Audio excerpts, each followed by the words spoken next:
Well, as we get more clarity, the Royals' deal for the Kansas City taxpayer is looking worse, which unfortunately was to be expected. But now some new information is coming out, 6:04 on a Thursday morning. Thanks for joining us on KCMO Talk Radio. Kansas City is acting like the dude who's a 5 who doesn't understand how he landed a 10. And he is just, oh my goodness, giving up the farm. Gifts every day, dinner every night. He just can't help himself. But at some point, everybody looking realizes, including the girl, he's pathetic. That's what's going on here. I don't know why Kansas City is doing this. I really don't. It's not that I don't think the Royals should have a new stadium. It's not that I don't believe the Royals should be downtown. For 2.5 years, I was an advocate of the Crossroads location, thinking that for Kansas City, it helped mitigate losses at Power and Light. It got the Royals what they wanted, and I thought everybody would have gotten out of that with a pretty good deal. And it would have been fair. That's all I want, a fair deal. It's not about being anti-Royal. It's not about being anti-City Hall. It's not about being anti-baseball. Baseball is my second favorite sport. I love it. I want to see it thrive. But when I see stories like this from the Kansas City Business Journal yesterday, it's like this is actually ending up as a potentially much worse deal for Kansas City than what you would have had 2+ years ago. And it's not even close.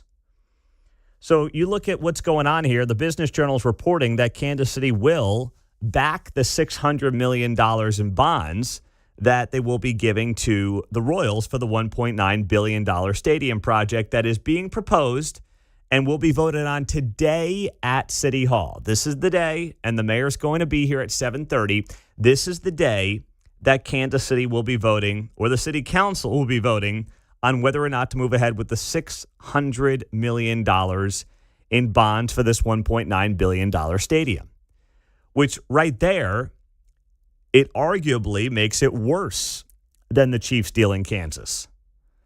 As of right now, the state of Kansas is not backing the bonds for the Chiefs stadium. That's part of the Star Bond deal.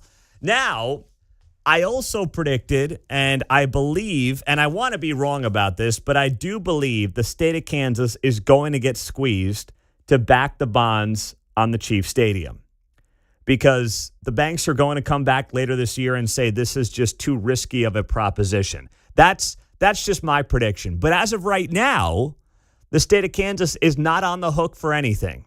But if the Chiefs say jump, we know that the Kansas politicians say how high, and that's probably how it's going to go if I was to bet on it right now. But yesterday, the Business Journal reported and confirmed that what's going to happen here is the city will back the $600 million in bonds. Now, there's a lot of talking out of both sides of their mouth at City Hall. On one hand, they're saying, this is really not risky. We're just taking the revenues to the city that we otherwise get, and we'll use that to pay off the bonds. But then they're saying, hey, you know what else? It's a much better deal for everybody if we take on the risk of the bonds versus the team doing it, because we're a city government and it's cheaper for us to back the bonds than if the Royals did it themselves. Well, to that, I would ask a very simple question. If it's such a slam dunk, if it's such a no-brainer deal, and you're just basically shifting monies around, then just have them back it themselves, right? Like just have them do it. If you've got the state of Missouri kicking in 50% and the state of Missouri is backing their bonds and the city's chipping in $600 million, and then the Royals are looking at what? I mean, we're at 900-ish plus 6. We're at 1.4, 1.5. What are the Royals chipping in here on the stadium? $300-400 million bucks? You got the state at 50%, that's $900 million. You got the city at $600 million.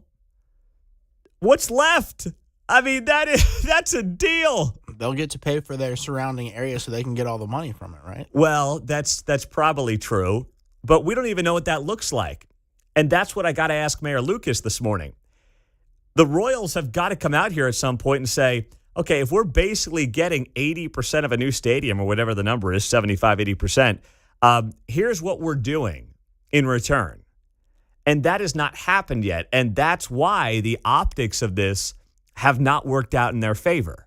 Just hasn't worked out in their favor over the last week. And I want it to. Let me be very clear. I want it to, if it's a fair deal for everybody.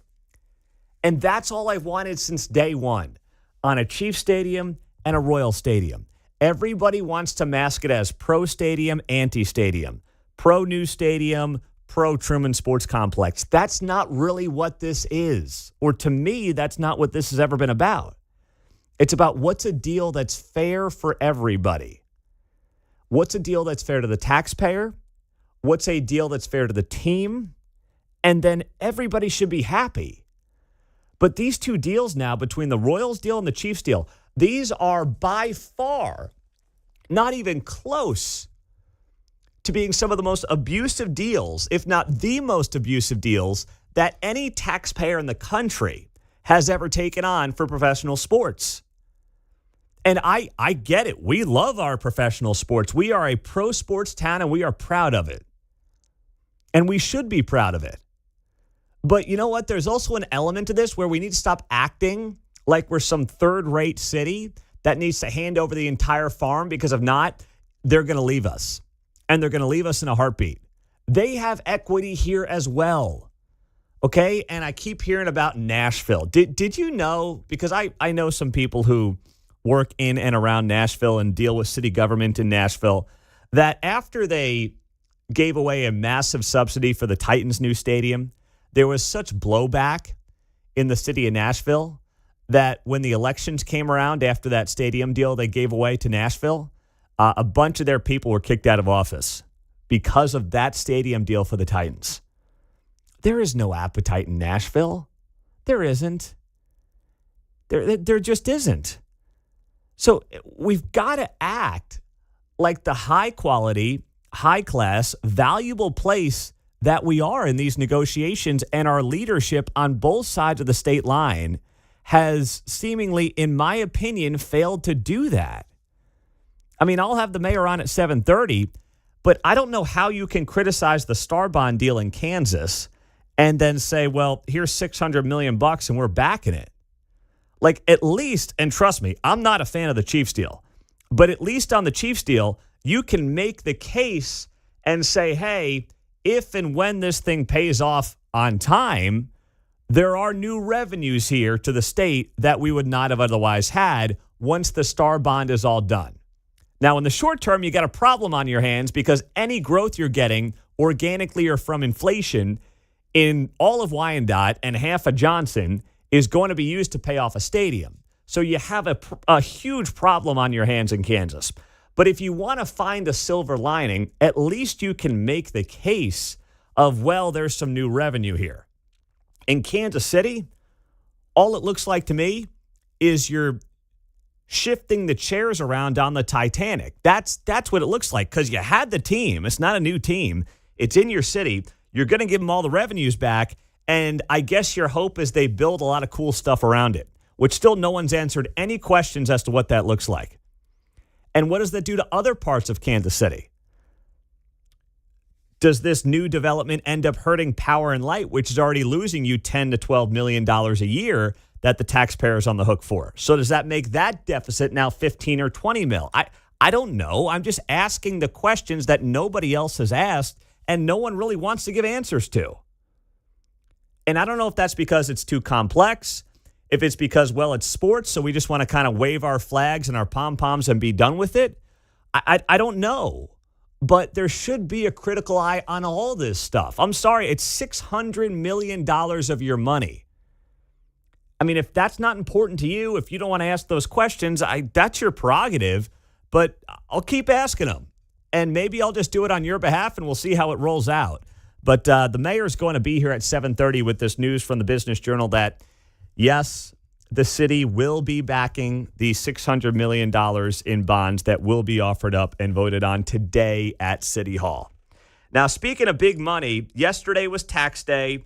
I know you had to be filed by yesterday or get that extension. But What about this? What about how you can get yourself a raise without your employer having to do anything? That is on the table. That's possible. And it was talked about yesterday on Tax Day. We'll tell you how coming up next on KCMO.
From Overland Park to Parkville, you're listening to Mundo in the Morning on 95.7 FM, KCMO Talk Radio.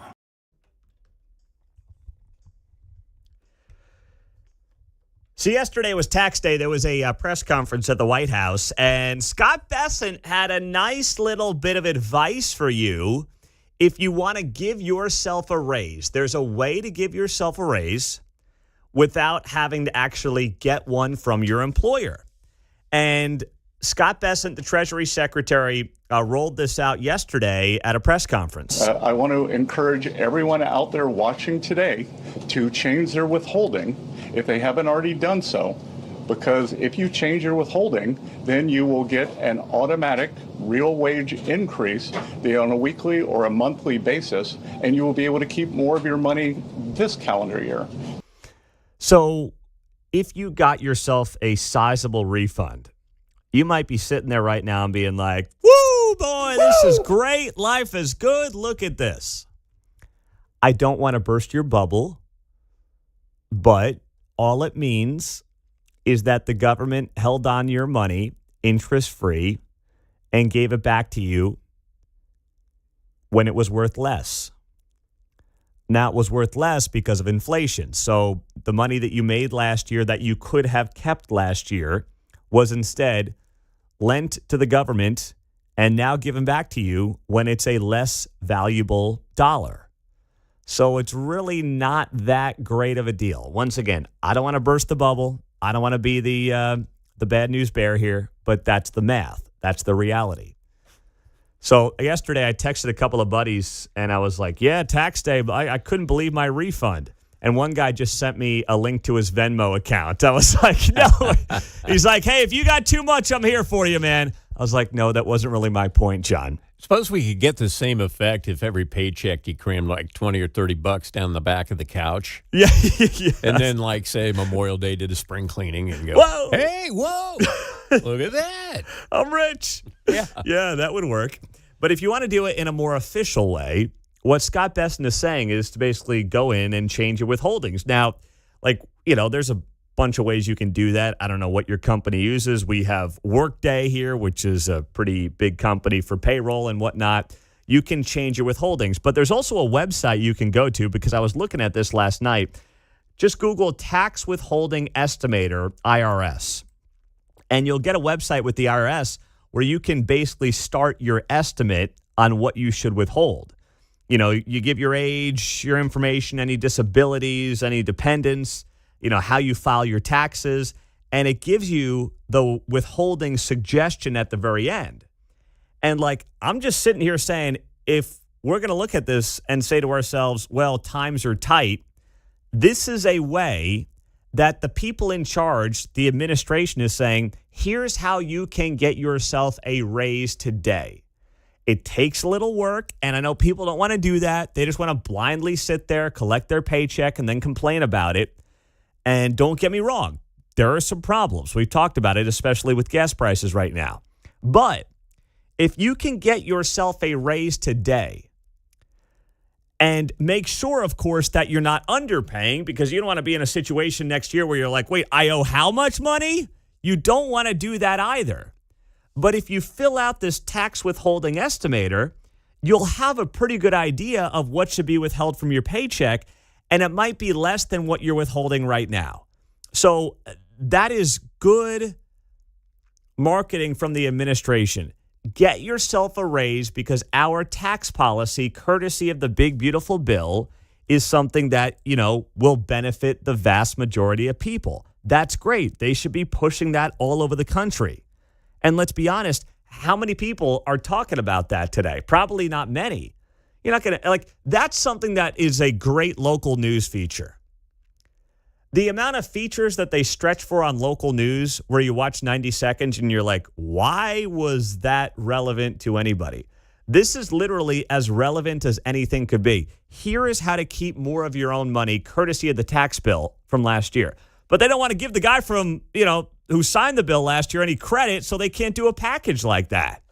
And it's like, this is a no-brainer. We need to support our state's generous programs. I know. As Kathy Hochul said. Yes. New York. Yes. Come back and help pay into the coffers of New York State. Mm-hmm. Oh, I'll pass on that. Where'd you go? Yeah, exactly. We've Where'd got you these go? programs to pay for. Oh, my goodness. Where'd you go? Here's well, speaking of New York and speaking of tax day, there was this yesterday. Their mayor, Zoran Mamdani, hey, listen, you think we got it tough here in Kansas and Missouri? Trust me, we're not perfect. Nowhere is. But imagine this guy being your mayor. Holy smokes. Yesterday on tax day, take a listen to this video that their socialist, communist, whatever he is, mayor, rolled out on social media. When I ran for mayor, I said I was going to tax the rich. Well, today, we're taxing the rich. I'm thrilled to announce we've secured a pied-à-terre tax, the first in New York's history. This is an annual fee on luxury properties worth more than $5 million, whose owners do not live full-time in the city. Like for this penthouse, which hedge fund CEO Ken Griffin bought for $238 million.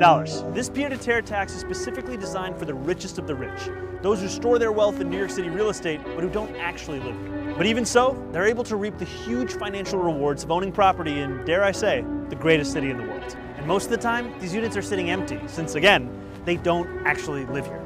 This is a fundamentally unfair system that hurts working New Yorkers. Now, it's coming to an end. This tax will raise at least $500 million directly for the city. It'll help fund things like free childcare, cleaner streets, and safer neighborhoods. As mayor, I believe everyone has a role to play in contributing to our city, and some a little bit more than others. Happy Tax Day, New York. Boy, this guy is a snake oil salesman, huh? Wow. That is the mayor of New York City, Zoran Mamdani. Didn't Mayor Lucas once say on the show he was a Mamdani guy? I don't think I'll have time. He did. He did, okay. I don't think I'll have time to bring it up today because we got too much serious stuff to talk about with the Royals and that stadium deal. But this is the mayor of New York City on tax day, literally pitting classes of New Yorkers against each other. That's what he's doing. It's incredibly divisive. Okay, so there's a rich hedge fund guy named Ken Griffin, and, you know, he is one of the top hedge fund guys in the country, who has a $300 million penthouse. What do you think he paid in real estate taxes? What do you think he pays in property taxes? What do you think he pays in taxes when you factor in all the employees that he has at his hedge fund, which still operates in New York City, at least in some capacity? I think they were in Chicago, now they're in New York City. What do you think he pays that city between all of his businesses and his employees and what they pay into the system? How much money are they giving to the coffers of that city?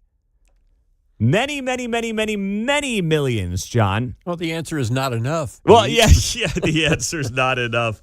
That's exactly right. The answer is always not enough with these chumps, with these money launderers, because that's really what they are. They are money launderers, and you know what?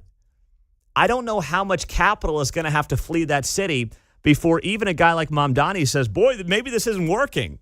Maybe this is not the best play.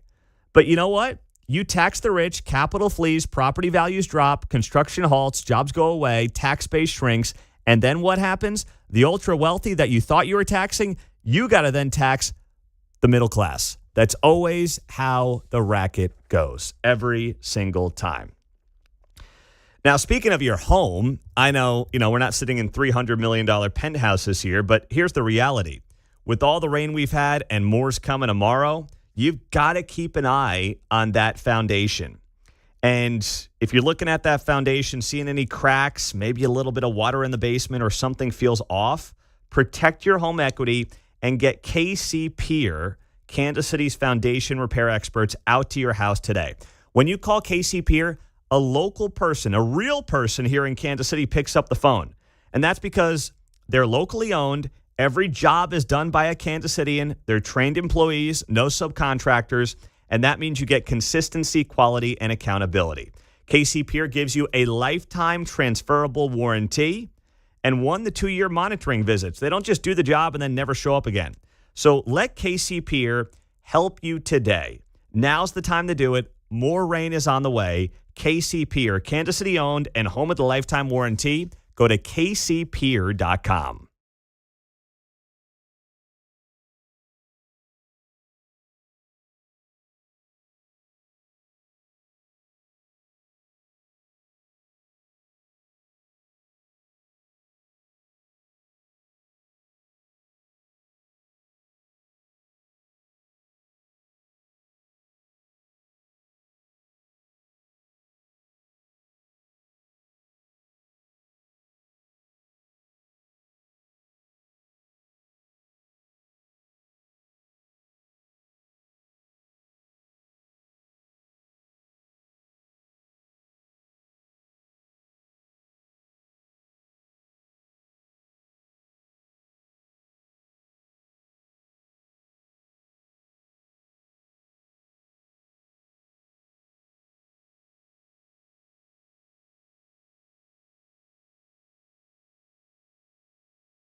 from Smithville to Shawnee Mission. You're listening to Mundo in the Morning on 95.7 FM, KCMO Talk Radio.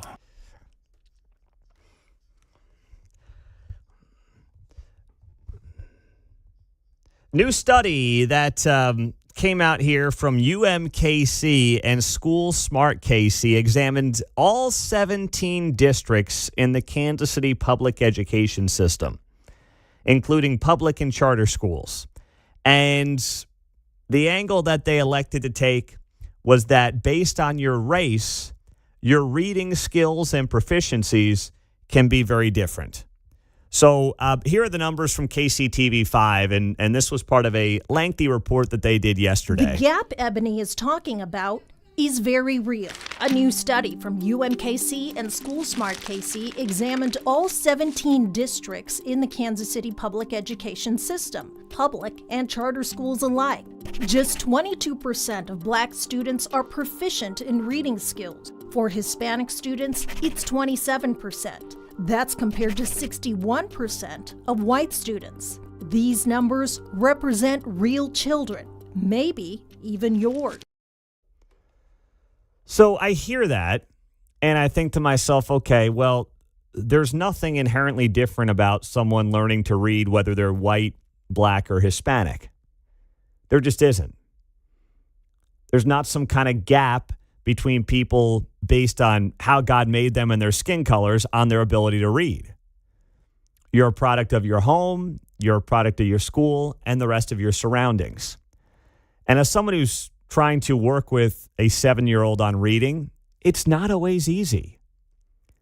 I mean, this is like a whole new world for me trying to, and then I got a 5-year-old or soon to be 5-year-old who's trying to learn the ABCs, get that down pat, get the numbers down pat. And sometimes, the 5 is a 2 and a Z is a 2 and, things go backwards and letters are numbers and numbers are letters. It's tough. And that's with, me at home helping out during the week when I can and when we're bored. Like, it's not easy. I don't think it's intended to be easy, but it's also not about the race of the child.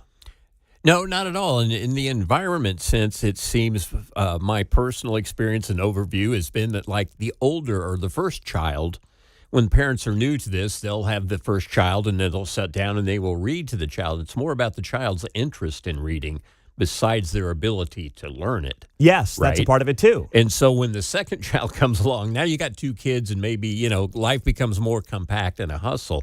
So I have found that the interest is kind of like sometimes with the first child and the older child has more time, or the parents have more time to do that. Now, you're right about that. I agree. Here's one thing I've noticed, though, with the second and third. Because they have older siblings, they're picking up on things faster than the older one did when it was just the older one and the 2 parents. That can be if they're close together in age like yours are. Exactly. So, my 2-year-old is doing things that my oldest and my middle one never did. Like, she's just very advanced socially. She seems to be a little bit ahead of where they were when it came to, words and what they knew. And that's because she's got 2 older sisters who are ragging on her all day. So there's that element of it as well. But to break this down and simply apply it by race, well, that's not really the story. The story is not, hey, you've got Black kids in Kansas City who are only reading at a 22% proficiency rate, and their white counterparts are 3x that. The question is, what's actually going on behind the scenes? And that doesn't just mean the classroom. That doesn't just mean, well, I guess we got to spend more money on the schools that might have a higher Black population. That's not the answer. It's what's happening at home. If you break it down and look at it just based on race, you're missing the story. Unless you want the story to be about race. Let's be honest. But KCTV5, they talked to this mother who's Black, who has 2 children, and she's doing a great job. And here's part of what she had to say to KCTV5 on this story. Meet Carly and Landon Hart, 2 kids who beat the odds. They love to read, and I think that started very early. In a system that fails so many others. I see them kind of trying to cover it up by maybe, laughing or being a class clown. Their mother, Ebony Hart, sees it firsthand every day. She's a paraeducator in a Kansas City school. It definitely is disheartening seeing this huge gap that there is, especially with my culture, Black people. So I'm listening to this mother, and the way it's framed is like, wow, her kids beat the odds like it's some kind of miracle. And what I hear in that story is a woman who was working with her children. Ebony Hart is a paraeducator, and she obviously values education in her home, with her family, with her kids. And she put a priority on that. That's why her kids are in a good spot to read. That's why they're ahead of the curve. They're not beating some magical odds. Like, you pick a number out of a hat and your kids get to beat the odds. Like, no, that's not how it works. And when you frame it as they beat the odds in a system that fails so many others, it's like everyone's a victim and there's nothing that you can do about it. And that's just not true. It's not. Now, listen, are there certain things in certain school districts that give you opportunities that may not exist elsewhere? Yes, that does exist, right? But we just had elections, a week plus ago, and gave more money. I think it was, $20 million to the Hickman Mills School District to reallocate some money and whatnot. And, look at the Hickman Mills School District. It on the Missouri School Rankings website, it ranks 429th out of 541 schools, despite the fact that the expenditures per pupil at Hickman Mills is almost $27,000 per pupil in that district. John? Well, I went to Baker my freshman year. The American Lit professor walks in. He stands up in front of the class, got his hand up in the air. This is the most powerful weapon in America. A library card. That's great. It's free. That's great. And he's like, read. And so, we talk about, against the odds. Well, you can get a library card. They're free. I know. And you've got to build it all at home. That has to happen here. Looking at Raytown, which was part of this study. Raytown, on the Missouri School Rankings website, you can go to moschoolrankings.org. Look up any school in Missouri. Raytown School District, ranked 524th out of 551 school districts in the state of Missouri. Total expenditures are $170 million. Expenditures per pupil, $23,000. Superintendent's making $264,000. I mean, please don't tell me it's about money and that everyone's a victim of their own circumstances here. Now, these school districts can do better. The people at home can do better. There's more to it than just the odds. And the odds are certainly not about the racial makeup of somebody. I think that's actually a wildly insulting way to frame the story. Mike's in Kansas City. What's up, Mike? Yeah, a good example of scientific racism. And, where they're implying, or the scientific racism that kept saying that race has all to do with people's abilities and success. You go into some of the suburban school districts, St. Thomas Aquinas, even Blue Valley. Look at all the black kids that are there, and all those black kids are doing well. Even in the inner city, you got the Hogan Academy where they got a 98% graduation rate. This has nothing to do with my race. A lot of it has to do with socioeconomic things, because I imagine if you go into the Sheffield area with all the white people that are there, I imagine you probably have the same literacy rate you have over there. Mm-hmm. This is a socioeconomic thing, and the idea of throwing more money at something is ridiculous. It's like taking your car into the shop because it doesn't run and going back there after spending $2,000 and the mechanic saying, well, it still doesn't run, so give me another $2,000, see if I can fix it this time. Yeah. And the sad thing about it, the kids are, now you got kids that are going up to North Kansas City School District from the inner city, Blue Springs, Lee Summit. All these kids seem to be doing pretty good in those suburban districts. So for that lady to sit there and somehow or another say that race was involved, that was racist on her part, herself. See, what I didn't expectations. I didn't hear that from her. I thought she was actually calling out, as she said, her group is kind of how she framed it. She's like, we've got a problem. She didn't point the finger at the school district. She said, we've got a problem. So I actually saw it as her and heard it as her calling out, people in her community, so to speak. That's what I heard. I think the school district does have a problem because they have low expectations. So, we'll just load it up with bureaucrats and stuff, and, we'll just write it off that it's the kids' fault. Yeah. Well, I think there's definitely an element to that, Mike. I appreciate you, man. Thanks so much. There's definitely an element of that. No doubt about it. 913-408-7957 is our text line and our studio line on KCMO Talk Radio. It's good to be here. 644 on a Thursday morning. We got Mayor Lucas next hour. We've got Charlie Gasparino at 8:30 from Fox Business Network. Stock market hit a record yesterday. How about that? And Ask Mundo Anything. Have some fun with that at 8:45. Our 6 at 6, top 6 stories in the 6 o'clock hour is next. All right. If you're looking at your house this morning, you're getting up, you're grabbing your coffee, you're looking around the kitchen right now, you are maybe listening to us on your Alexa. And you're like, all right, I got to do that remodel. I got to make that call. There's one call to make in Kansas City, and that's CMP Construction.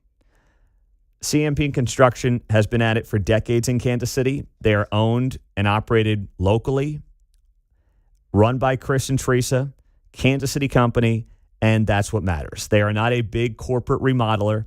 They are family-owned, family-operated, and it's a team that's going to treat your home the way that they treat their own. That's what they do. They're longtime KCMO fans and listeners, and they want to help KCMO listeners as well with whatever the next big project is in your house. Kitchens, bathrooms, basements, full remodels. CMP Construction will get it done with quality craftsmanship, clear communication. We all know how important that is when you're doing any kind of work in the home, and doing things the right way, start to finish. No pressure. You can get a free estimate from them. Just reach out to CMP Construction, and they'll work with your schedule. It's a family-first approach. That's what they do, and it's what has kept people across Kansas City coming back to CMP Construction because they live by their slogan, building trust one room at a time. Find them online, see their awesome work at cmpremodel.com. That's cmpremodel.com, and start the conversation today.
Coming up at 10 o'clock, it's Uncanceled on KCMO Talk Radio, right after Pete Mundo and Mundo in the Morning. 6:51, good morning. Happy Thursday. It is great to be here on KCMO. Let's roll it. It's time for the 6 at 6 on KCMO Talk Radio. Number 1. Well, top of the list. Yesterday, we told you about this Kansas City woman who made the FBI's top 10 most wanted list. Well, they caught her. They found her. Within like a day of her going on the FBI's top 10 most wanted list. How about that? So where was she? Yeah, that's the interesting part. She was tracked down during a traffic stop in North Florida. The High Springs Police Department got her. The police department said officers conducted a traffic stop within the city of High Springs just after 10:20 yesterday morning after receiving a tip of a person in the area believed to be Nicola Roper. She's accused of shooting and killing 23-year-old Jasmine Henryon in August of 2020 here in Kansas City. Police department said it worked with the Alachua County Sheriff's Office and federal agencies to make the arrest. So she's currently in custody down in North Florida. It's an ongoing federal investigation, and the case is being managed by the Jackson County Prosecutor's Office and the United States Attorney for the Western District of Missouri, according to the FBI. So nice job there by all involved. Very well done. Number 2. Okay, number 2. This story breaking yesterday. RFK Jr. once chopped off a dead raccoon's penis to study later while on a family road trip. This according to a new book, RFK Jr., The Fall and Rise, authored by the New York Post's Isabel Vincent, who drew up a wide range of sources, including private journals he penned while living in New York City between 1999 and 2001. One of the passages reads that RFK Jr. was standing in front of a parked car on an interstate, cutting the penis out of a road-killed raccoon, thinking about how weird some of his family members have turned out to be. Boy, there's no irony or lack of self-awareness in that journal entry, huh?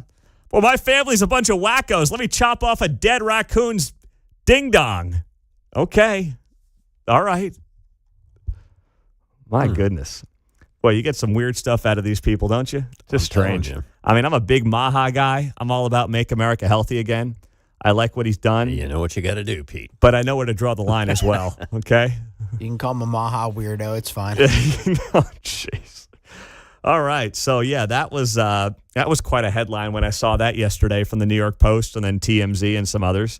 So, boy, all of a sudden, old Cricket there is like freaking out between Kristi Noem and RFK. There's nothing on the dead bear cub in the park. Yeah, right? yeah, something on the animals here with some of these people. It's getting a little too much for me. Number 3. All right, next up in the 6 at 6, Clay County, 13-year-old boy and others arrested after stealing cars in Kansas City. So investigators say at about 1 a.m. on Monday, deputies spotted 2 stolen cars traveling together along 210 Highway. When deputies tried to pull them over, both drivers sped off. First vehicle continued in Avondale, hit a curb, damaged a tire. Driver kept going before eventually driving into a field near North Walnut Street. The driver and the passenger got out and ran. And what we do know is that the suspect in the first car was a 21-year-old, 2 21-year-olds. Both were charged with resisting arrest and tampering with a motor vehicle. A second deputy found the other stolen vehicle near Antioch and Russell Road. That driver also ran, started another chase. But during the chase, the suspect drove over several medians. When the deputies ordered the driver out, they found that he's a 13-year-old boy. According to investigators, the teen told deputies if people didn't want their car stolen, they should not leave them unlocked with keys inside. Makes sense to me. Oh, my gosh. I mean, he kind of has a point. The 13-year-old criminal kind of has a point. Crazy to say. Number 4. All right. Next up in our 6 at 6, the weather wreaking more havoc yesterday. Clinton schools are closed this morning after damage from a reported tornado that happened yesterday. District officials said that the building sustained roof damage and electrical issues during the storm, prompting the closure to allow for cleanup and safety checks. And alternative methods of instruction day will be used today in Clinton, Missouri, after they had the tornado down there in Henry County. No reported injuries, thank goodness, in that tornado. Number 5. And then on the other side of state line, Osawatomie and Paola dealt with major hail damage. Miami County getting hit for the second time in 3 days. And, man, that hailstorm, they got some big old hail down there. What did they get? Golf ball, it looked like, size hail? It looked like tennis ball in this one picture I saw. Yeah, you're right. A little bit that bigger. is and some school's tennis out ball. in Osawatomie today, too, as well. That's good to know. So they are out of school down there after the monster hailstorm came through and did serious damage down in Osawatomie and Paola. Number 6. And last up in the 6 at 6, a record for the S&P 500. My goodness. Woo! How about that? Charlie Gasparino is going to be here at 8:30 to recap that from the Fox Business Network. Coming up, Mayor Lucas next hour and how the Royals can change the narrative on their own stadium.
Got a call in audible here. We got the Pentagon set to take the podium shortly. Secretary of War Pete Hegseth will be addressing the nation. We need an update here on Operation Epic Fury because there is some messaging to indicate the war is going to be ending soon, but under what kind of deal? All right, here's Pete Hegseth. Let's go. This press conference.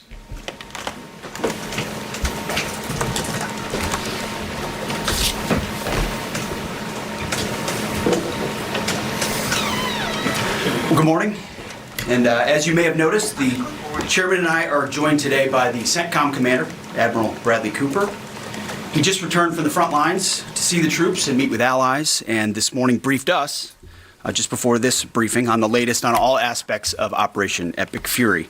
So after the chairman concludes, we'll ask Admiral Cooper to share a quick update on the ground truth from his trip to the region as he continues to implement an ironclad blockade and ensures that our forces are maximally postured to restart combat operations should this new Iranian regime choose poorly and not agree to a deal. And that is what we urge this morning, that this new Iranian regime choose wisely, which is where we'll start with a message to Iran's military leadership, to the KH leadership and IRGC leadership. We're watching you. Our capabilities are not the same, our military and yours. Remember, this is not a fair fight. And we know what military assets you are moving and where you are moving them to. While you are digging out, which is exactly what you're doing, digging out of bombed out and devastated facilities, we are only getting stronger. You are digging out your remaining launchers and missiles with no ability to replace them. You have no defense industry. No ability to replenish your offensive or defensive capabilities. You only have what you have. You know that, and we know that.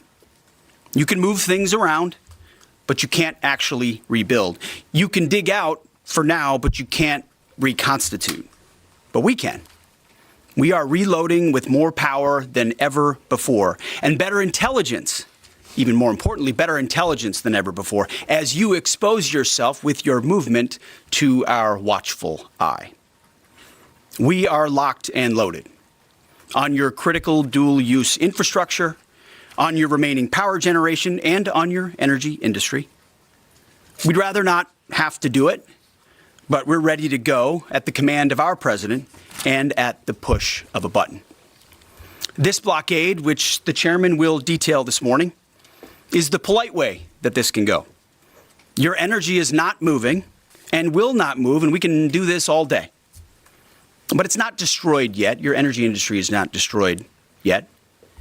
You like to say publicly, Iran, that you control the Strait of Hormuz, but you don't have a navy or real domain awareness. You can't control anything. To be clear, threatening to shoot missiles and drones at ships, commercial ships that are lawfully transiting international waters, that is not control. That's piracy. That's terrorism. The United States Navy controls the traffic going in and out of the strait because we have real assets and real capabilities. And we're doing this blockade, performing it with less than 10% of America's naval power. The math is clear. We're using 10% of the world's most powerful navy, and you have 0% of your navy. That's real control, and we have a long track record of dealing with pirates and terrorists. But there is an alternative. As our negotiators have said, you, Iran, can choose a prosperous future, a golden bridge, and we hope that you do for the people of Iran. In the meantime, and for as long as it takes, we will maintain this blockade, successful blockade. But if Iran chooses poorly, then they will have a blockade and bombs dropping on infrastructure, power, and energy. And at the same time, Treasury Secretary Scott Bessent and our friends over at Treasury are launching Operation Economic Fury as well, maximizing economic pressure across the entirety of the government. To Iran, choose wisely. The world watched, and so did you, as the U.S. military moved seamlessly from major combat operations to a world-class blockade. We can make that transition again, very quickly and even more powerfully than ever. At the direction of President Trump, the War Department will ensure that Iran never has a nuclear weapon. Never. We'd prefer to do it the nice way, through a deal led by our great vice president and negotiating team, or we can do it the hard way. We urge this new regime to choose wisely. Speaking of choosing wisely, a note to the press corps, to the American media.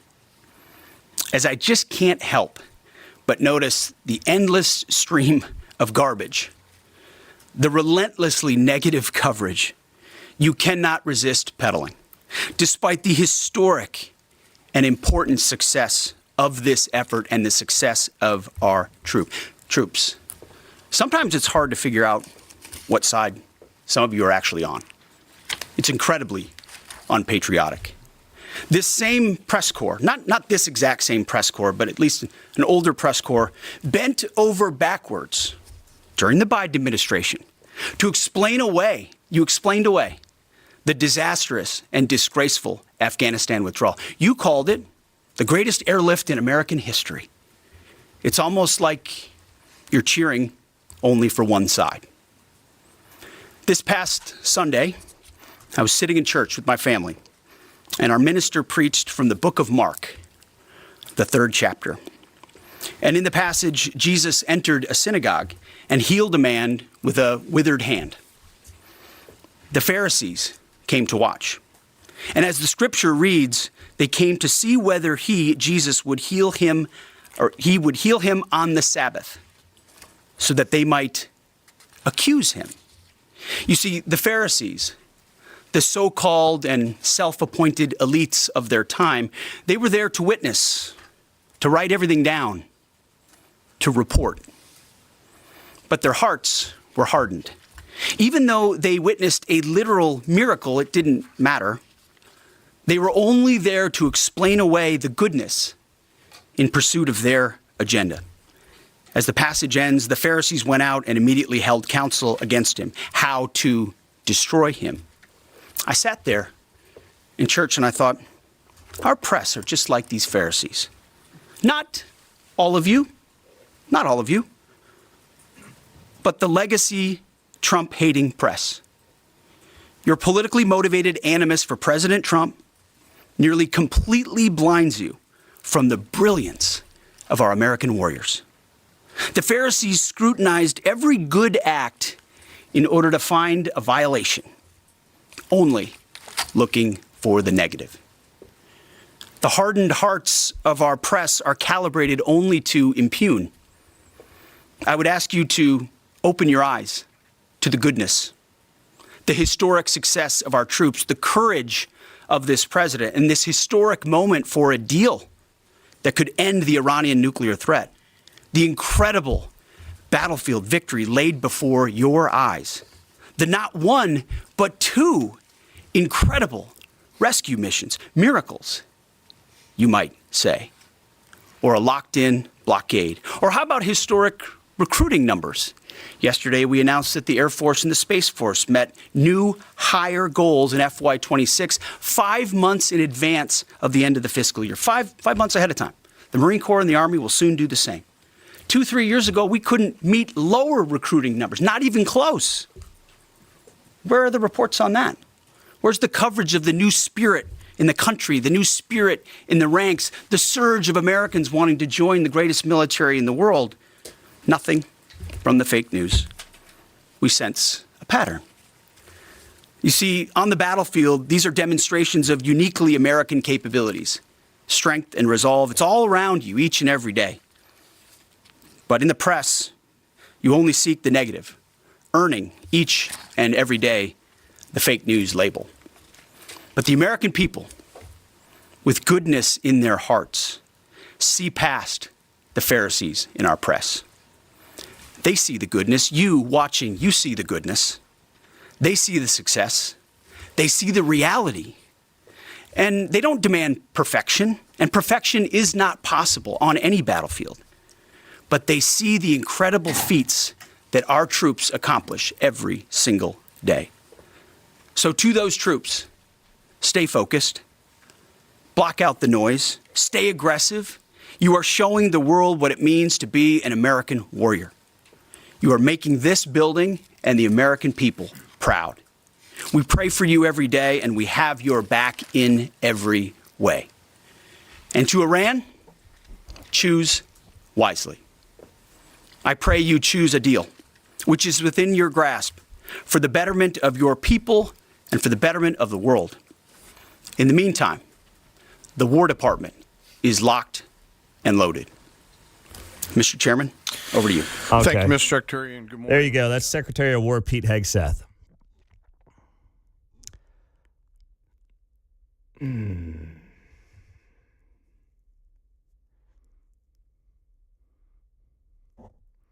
Trying really hard here. Trying really hard. I didn't learn anything. I guess I learned that Trump is more or less Jesus in the book of Mark, and the press is the Pharisees who didn't believe the miracles they were seeing, and Trump's pulling off miracles in the Middle East or something. I mean, it's not obvious to me that's what's happening. And there were some nice threats against Iran. Hopefully they choose wisely, and we're having success. Just believe us. There was no information there. Like, I didn't get, with all due respect, and I have been supportive of what they're attempting to do since day one, but I learned nothing there. Absolutely nothing. Outside of the press blows, and we know that Iran is damaged badly, and we hope that they come to a deal here. That's all I got out of that. I mean, if you heard something different, I'm all ears at 913-408-7957. You tell me what you just heard from the Secretary of War at the Pentagon in that live press conference. But, I mean, I don't want to hear about Joe Biden and Afghanistan. Okay, I just don't. That was a debacle of all debacles. It was a mess. I don't want to hear about it. I don't care about that today. Yeah, that's why Joe Biden's not here anymore, okay? That's why he's gone. And that's why his handpicked successor is not in the White House. What was that? 913-408-7957.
On Thursday's Guy Benson Show, Spencer Pratt, longtime reality TV star, now running for mayor of the second largest city in the country, coming up at 2 o'clock on KCMO.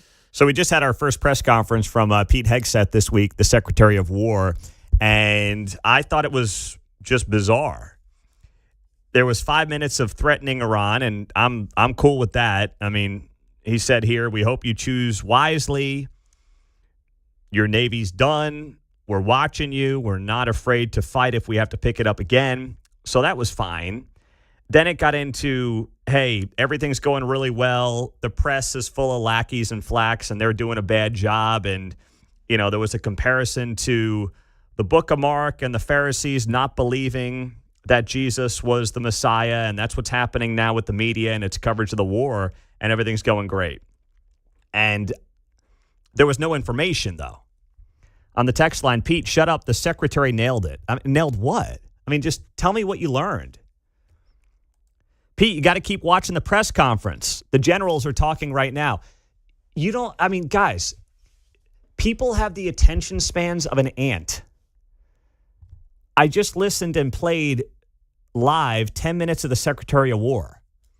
And now if you're going to say, well, you got to keep listening, like that's not how it works.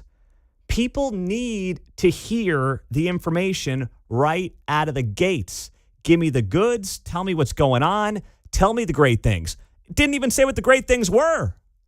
Just said the press isn't reporting on the great things. So give me the three great things. I mean, give them to me. Give me something to work with here. You gave me nothing. I got 10 minutes from the Secretary of War. I got nothing to work with.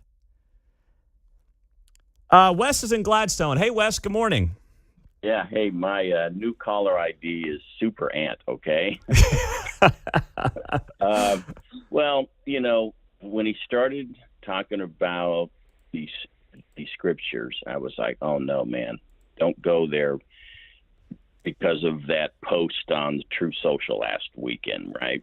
And but the more I sat there and thought about it, I was like, you know what? Yeah, the Pharisees are like the modern day media here. They don't want to report what's right in front of their eyes. And it's amazing how... Now, I there's an element to that I agree with, but my point is that's where you say the media is not telling you the truth about this war and how it's going. Here's what's going on. And we never got that. Well, yeah. You got to give people really short, easy to grasp concepts and sound bites that are quickly digestible. Hegseth, I was expecting to hear, hey, we've got the blockade in place and, you know, it's going good, blah, blah, blah, blah. Maybe he did say that. But it is, I don't want to go too far off the rails again, but it is amazing how much there is in Scripture that relates to modern day life. And I think the Pharisees... Well, you can find that. I got to run, Wes. You can find that if you want it. But here's the point. Even if you think that's true, the problem with the press conference is then you have to give people the reason why it's true. On the text line, Pete, if the press did their job, he would not have to be up there talking about how they're not doing their job. And he's right. Then you got to tell people how he's right or explain why that analogy works. You can't just say everything's great and the press is a bunch of liars without giving a couple of examples in real time for people to really understand and drill down, right? I mean, that you've got to back it up in that moment and not say, keep watching the generals for another 45 minutes. No one's got time for that. This is not how the world works today, for better or for worse. All right, we got to ask Mayor Lucas about this ballpark deal. Who's on the hook for what next?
Vince Colonnese here, and I'm coming up at 11 after Kevin Kietzman on 95.7 FM KCMO Talk Radio. 1 week ago, we sat here talking to the mayor about a lot of different topics, and then hours later, we get this bombshell of a deal potentially with the Kansas City Royals going to Washington Square Park. So as we welcome the mayor back on the show, I was really hoping we would have gotten the scoop on that last week, Mr. Mayor, during this time slot. We didn't. So the timing, I want to start with the timing of the announcement last week. 2 days after the E-Tax, also a little bit after you kind of had the end of spring training as a soft deadline. Is this rollout of this offer to the Royals, was this something the Royals wanted, or was this, from your perspective, City Hall saying, hey, guys, here's our offer, let's get going? We've continued having discussions throughout the past several months. I'm excited with where we are now. I think, like anything in life, it's a two-way conversation, so you get a chance to see where you are. I'm just glad that we got to the point where I think we were ready to at least publicize what the city side of the discussion was. We don't have any conversation in a vacuum. That ranges from both the deal terms and certainly what the rollout and kind of what the press attention would be. I'm glad we are where we are now, and I think the public, by and large, and I do listen to some of your, I think, helpful comments and questions, but I'm glad that most of the public seems pretty excited that we'll get on with this conversation and hopefully get a new ballpark that keeps the Royals here for 30 years. So if your perception is that most of the public's on board, why not just throw it on a ballot and see where the folks are at? Because I think this is, first of all, that's not what we do every week at City Council. I vote on probably 20 things every week. And I vote on 20 things that I'm sure a lot of people may have disagreements on. But I'm elected to office to make decisions like every level of government is. We didn't vote on the Iran war. We haven't voted on a Missouri income tax, at least not yet. There are a lot of things that we haven't. And so, I think that we are charged with this power to make important decisions for the people of our community. This is a tax incentive deal, very distinct from what the Jackson County sales tax was. Jackson County was asking for a countywide vote where somebody in Grandview was going to have to pay, a family was going to have to pay probably about $100 a year or so to help support a stadium that perhaps they never went to. This is very different. And I think that's why, in looking at this incentive tool, we're looking at mainly users funding what will be the future ballpark and an entertainment district going to help support it. And I think that is more like the economic development work we do every day to build CPKC Stadium, the women's soccer stadium nobody ever asks me about, or, the discussions that are happening in every other project around the city. And that's why I'm confident that this is a good path. So we did learn yesterday with the Kansas City Business Journal piece that the taxpayer will be backing the bonds on this $600 million deal. That's correct, right? That is correct, yeah. So if the taxpayer's the one taking the risk, why not give them a shot and say, hey, you know what? Tell me what you think. Give me a vote. I think that is what we do on economic development incentives. I think we want to trust local government and state governments to try to do their best. I think, we're honest here with what the backing is. I know in Kansas, perhaps they use voodoo economics and suggest that you can issue state bonds of several $1 billion and that there's absolutely no impact on the fiscal health of the state. I don't think that's realistic, and I don't think most bond people would tell you that is at all. In Kansas City, the way that we typically do these things, and that's the way we did a number of different things, and I'll go back to the women's soccer stadium, which was not cheap necessarily. You do issue bonds to help support the development of the project and the delivery of it. That is the nature of it. For us, I think that we have done a good job, very distinct, by the way, from the Power and Light District development of 20 years ago. We are looking at what's generated at Kauffman Stadium today. You build out what that would be estimated to be over 30 years. You use that to come up with your estimates of what we believe we can afford. Then you talk to the state of Missouri about what they can provide for the Show Me Investment Act, and I expect them to have more commentary on that soon. Then that's how you deliver a vital ballpark. And if you have a question on how important a downtown ballpark is, look no further than downtown St. Louis, where the ballpark is largely the thing that keeps things going.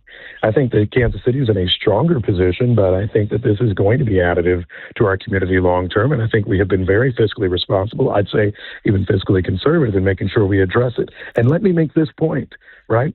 This is based on funding that comes currently from the fact that Kansas City Royals play in Kansas City, Missouri. If they did not, for everybody who's saying, oh my gosh, you guys should spend that on everything under the sun, the money goes away. unless we get another Major League Baseball team.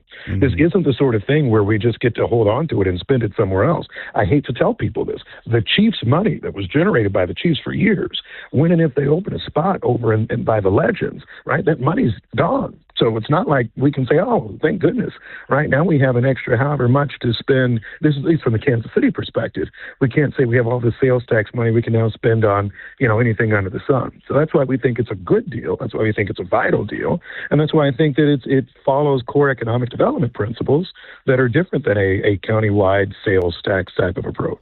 So, and I understand that the argument there. Mayor Lucas is here on KCMO. So basically what you're saying is we're projecting this money based on what they currently bring into the city. So we could either theoretically lose it somewhere else or just give it back to them, right? Like that's basically what you're saying. That is at its core correct. Okay. Yes. So, but then why, if the state's kicking in 50%, you guys go all the way to $600 million, which basically puts this at almost 80% of the project being funded by the state and the city. Why not do half of that and say, listen, you guys are getting half from the state. We'll give you $300 million, but we're not going to give you everything. Like it just from a pure business negotiation standpoint, why did you feel like you had to give them everything? Because the answer to that is the state ain't kicking in 50%, right? And I'll leave it to them to share with you how much that ultimately will be. But our number doesn't come out of whole cloth, and it wasn't just will you please, just date me and I'll give you this much money. These are calculations that have been based on extensive discussions over time between, I think, the city, the state, the Kansas City Royals, and others. That's how we get to what we view as a responsible number. Look, I would love to be sitting in the position of the mayor of Olathe or Kansas City, Kansas right now, and to say, hey, will you give me a new stadium in my jurisdiction? And I put in almost, they're putting in something now, but I don't put in that much. Yeah, absolutely. That would be great. That is not how things have been done. And in fairness to Jackson County, and this was some of Frank White's point the last time, and I disagreed with most everything, but on this point he wasn't wrong, right? The city of Kansas City itself, our taxpayers put in a lot, because a lot of us are Jackson Countyans.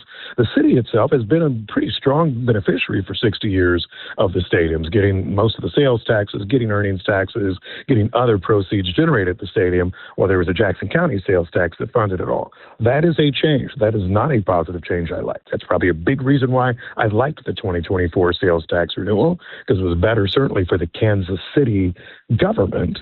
That being said, I think this is another fair way. And the benefit is it gets rid of the sales tax that our citizens pay, unless the county comes up with some reason to renew it, which I think would certainly be under some level of scrutiny. Who did you feel like you were at this point in the negotiation competing against the most? That's a good question. I mean, I think that, and I get kind of the premise, which is, it seems as if were they going anywhere anyway? I mean, I always think, and I'll never get too cocky, I think there were a bunch of people in Jackson County, tons of them. I met a guy at the golf course at Swope Park who, talked to me a week after the vote in 24 and said, I voted no because, I thought it was silly, which you absolutely had every right to do. But he said, but I figure we're going to work something out and they'll just stay. And I said, I'm not sure about that. So, it's easy to suggest that, all right, we're one of the few parties that would negotiate with them. But I absolutely believe that we not only were, but continue to be in competition with a situation where the Royals move not just potentially to a suburban community, but move somewhere else. And the reason I say this is not because I don't love and trust team ownership and don't believe they're Kansas City people, but because money exists in the world. And if somebody said to leadership, not saying they feel this way, but if the Shermans and others just threw up their hands and said, you know what, we liked this thing, maybe we'll make a little money out of selling, we're going to sell to name your party, but there couldn't be somebody who could sweep in.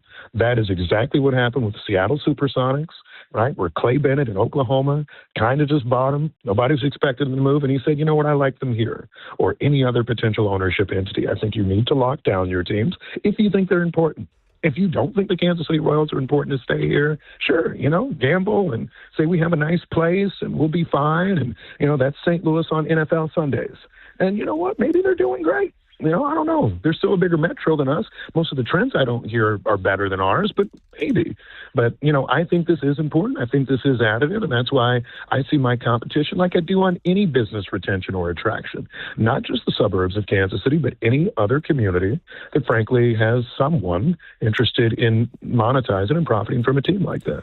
Mayor Luke is joining us on KCMO. Okay, so with the $600 million and the city backing the bonds, I know you told the Kansas City Business Journal, and I'm paraphrasing here, you tell me if I'm wrong, hey, basically it's cheaper if the city, obviously, or if a municipality backs the bonds than if the Royals get it on their own. And that's the conversation that's happening on the Kansas side with the Chiefs, and we'll see whether or not, those bonds are not backed by the state of Kansas. I believe they ultimately will get backed by the state of Kansas because of how it's set up.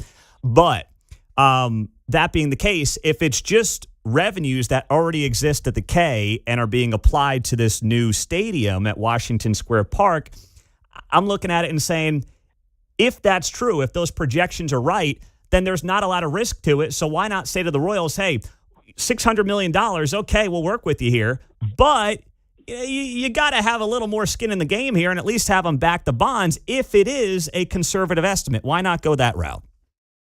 A few things. I think first, the nature of how we do these obligations on the Missouri side has been the government backing of the debt on these larger stadium projects. A lot of that relates fundamentally to the tax treatment, right? And it is a very different tax prospect to a giant privately owned stadium. Sporting Kansas City, in essence, deals with some elements of that. And so you end up seeing different TIF districts and all of that. So in some ways, you'll get to the same long-term reality. I think, however, the other step is that the cost of borrowing is just lesser with the governmental entity. And so for us, we think that is a fair arrangement that exists between the parties. The Royals are bound to us, would be bound to us if all of this comes to fruition for 30 years. We do also believe that the Royals' private investment, which will be outside of that $1.9 billion stadium estimate, the private investment in terms of nearby real estate, other development, other projects, are the sorts of things that are going to lift the Kansas City tax base long term. I mean, Kansas City has been, for better or worse, and we get critiques for it, but been in the incentive business for a little while now, and I think Kansas City's still better off for it. When you look at downtown, core growth in the core of the city, right? Had we not been engaged, then you would be looking through a walking zombie land like you have in some other American cities. We are not there. We still see major events in the core of the city that people go to, that you go to, that the crowds like. Mm-hmm. And that's an important part of how we make money as a city, frankly, Pete. Commercial office, I'll be honest, is diffused, and it ain't really coming back in the same way that it used to. I agree. So, if I may, it's a big part of what we do. I know, your time is precious, and I want to just get a quick one in here on that note in particular. The private investment, it would help you so much right now, and I think the Royals would help themselves if they said, by the way, yeah, we're getting this, help from the city and the state, but guess what? We've got another $2 billion in private investment, and here's what's going to happen. I'm sure that plan is coming, but in the meantime, everyone's taking a lot of slings and arrows here that may be unnecessary because we don't know what else you're looking at. So can you tell us what the Royals have told you about what the commitment would be outside of the stadium in this area? I think the Royals are going to probably share that fairly soon, assuming that everything goes the way that we're hoping. We wanted to make clear what the public investment was and have a public conversation relating to it. I expect the Royals to have a robust private development plan that they're sharing as well. But I just know some of the basics, too. Every Royals game has 1,000 employees, 1,000 people, working people in and around Kansas City. That's going to be a good additive benefit to keep in Kansas City. You're going to already see, and you're already, frankly, seeing robust real estate activity in and around the sites that have been discussed. And I think that you're going to continue to see that growth. I want all the information in the world too, Pete. I wish it was a different time where people not only had big press conferences, but frankly had press conferences where they shared everything and gave all the facts and all of that. Whether it's leaks or the way business is done these days in America and the stadium development, this is kind of where we live. And I'll say this too, despite all the critiques, back in December, you saw an announcement that everybody ran with, and was the center of Christmas dinner conversations, where the chief said, yeah, we're moving to Kansas, all this stuff's great, and we knew nothing. Yeah. We just knew remember the day of, didn't have a cost, didn't have a place, didn't have anything other than the Chiefs are coming home, whatever that means. right? What we have shared is a cost of the stadium. You have a location. You have at least some level of what the government investment is, right? You understand the parties that are coming to the table. The only difference is we're actually doing a public conversation first with the public incentive as opposed to just saying we got a deal. I think all these things will come out. I think it will be very clear. I have liked the transparency we've had thus far, and I look forward to the other actors as they come into the conversation to share even more. That's fair. I mean, I think there's an element to that does make it into the tallest midget conversation, but I understand what you're saying there and how you're comparing it to what happened in Kansas. But just to reiterate, do you have more? I know it's not maybe your job to share it, but you've got something from the team on your end in terms of what this is all going to look like beyond this $1.9 billion stadium that makes you feel better about the investment from the taxpayer? I have confidence that there is robust private investment that will come from the team and other real estate partners in and around that area that, frankly, transforms the Washington Square Park Crown Center area for the next 30 years. And I think that will be outstanding for Kansas City, downtown, midtown, and beyond. Well, we look forward to that. And this vote today, I mean, I'm sure you're very confident. I think it's going to roll through. You think it's going to be all set and done? You confident in that? You know, I'm very confident in it. I'm excited by the really robust public conversation we had over the last week. I'm sad it couldn't start on Monday in the morning, but I can't give you everything, Pete. So, you know. Yeah, you've given us some good stuff over the years, so we'll let that one slide. But we do appreciate the time, Mr. Mayor. We'll be watching from City Hall today, and we look forward to what's next on this project. Appreciate you being here, as always, and answering some of these questions. Thanks for your time. Yeah, let's go Royals. We'll see you. All right. There you go. Can he buy him a bat in the lineup while we're at it? Got to get those runs home. All right. 913-408-7957. I want to touch on some of what we just heard, explain it, and get to more with you next.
From Lenexa to Lee Summit, you're listening to Mundo in the Morning on 95.7 FM, KCMO Talk Radio. So the biggest thing we learned from Mayor Lucas is that the state of Missouri will not kick in 50% of the cost of the stadium for the Royals. That, if you want one big takeaway, that's it.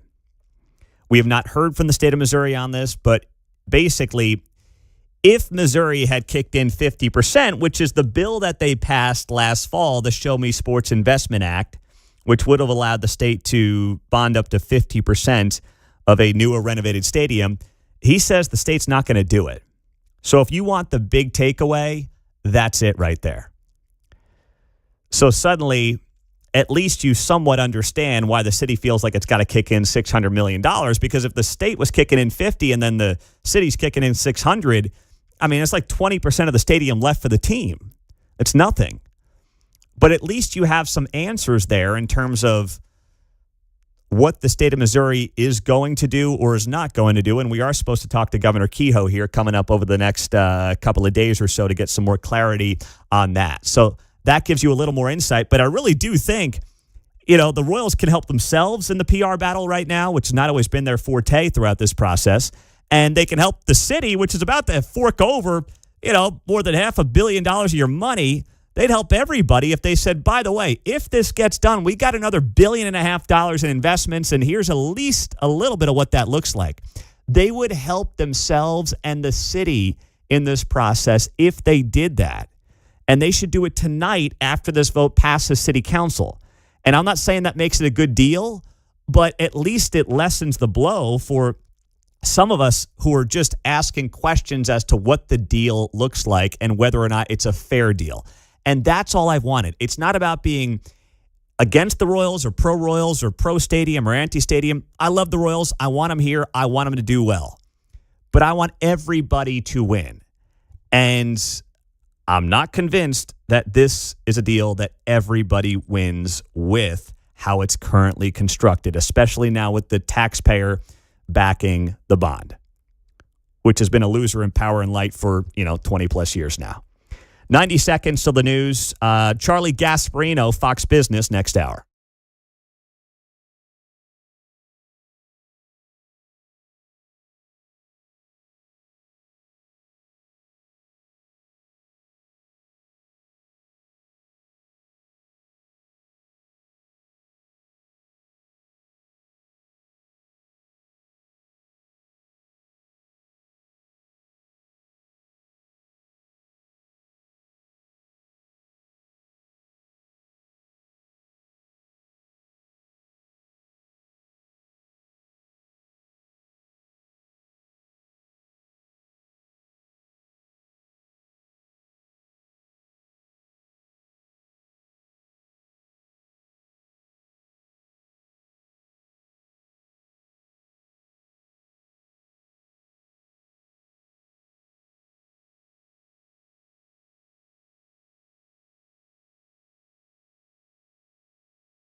Last hour, we carried Pete Hegseth, the Secretary of War. I keep wanting to say Defense Secretary, but I'm not going to make that mistake, all right? Just like the Gulf of America. I got to remind myself of these things.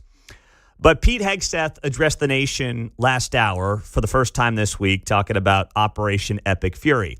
And the big questions that I had, and I think many of you have, is, okay, where are we at in this war? It sounds like the ceasefire will continue on. There were threats against Iran where the Secretary of War said, we can restart combat operations if needed. That signals to me that we're willing to go ahead and keep the ceasefire going. But if we don't get what we want out of a deal, well, guess what? You got to choose wisely. You're potentially going to have a problem on your hands here. So that was part of what Pete Hegseth said. He basically it was about a 10-minute speech. And the first 5 minutes were basically threats to Iran, which I'm totally fine with and cool with.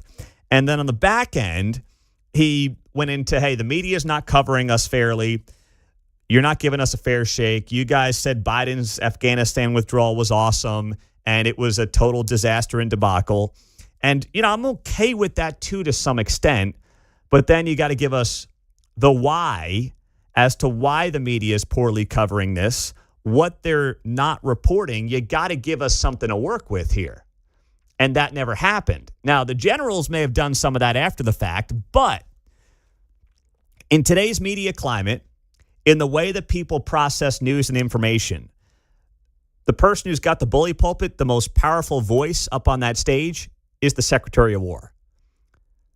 He's the guy who's got to give us something there, and he didn't. And instead, we got this moment. Our press are just like these Pharisees. Not all of you. Not all of you, but the legacy Trump-hating press. Your politically motivated animus for President Trump nearly completely blinds you from the brilliance of our American warriors. The Pharisees scrutinized every good act in order to find a violation, only looking for the negative. The hardened hearts of our press are calibrated only to impugn. I would ask you to open your eyes to the goodness, the historic success of our troops, the courage of this president, and this historic moment for a deal that could end the Iranian nuclear threat, the incredible battlefield victory laid before your eyes, the not one, but two incredible rescue missions, miracles, you might say. Okay, so that was part of Pete Hegseth talking about how he was at church on Sunday and the preacher was talking about the book of Mark, and then he ties in the media to the Pharisees and how they're seeing Jesus and he's obviously doing all these miracles and they're not believing it and they're not reporting it. And that was the analogy that Pete Hegseth was making. And first off, I don't really like that analogy just in general. Like, I'm sorry, but I love our military. We have great, amazing American warriors. It's not Jesus. That comparison doesn't fit. The commander-in-chief, the Secretary of War, I don't like the inherent analogy. I don't. But then when he notes there, hey, we've had this amazing battlefield victory and all these things are happening. And yeah, absolutely. The rescue mission from Iran last weekend or 2 weekends ago now, that was amazing. Maybe that was partially a miracle. I do believe that God was looking over our warriors in that moment. But you got to give people something to grasp onto and latch onto and say, hey, when it comes to victory, I don't need the inside secrets. I mean, people are asking, well, what do you want from them? Well, how about this? If you're going to compare leadership to Jesus, you got to give them something to work with here. Yeah, you got to give them something. That's all I'm asking for, and I don't think that's too much to ask for. If you're going to have the stones to make that comparison and then not give a specific example of why that comparison works beyond the rescue mission, tell us right now what's going on. So we're in a ceasefire. We're trying to get a deal. Don't need all the details. I understand that. But if you don't give something for the American people to latch onto, it just comes off like hot air and bluster.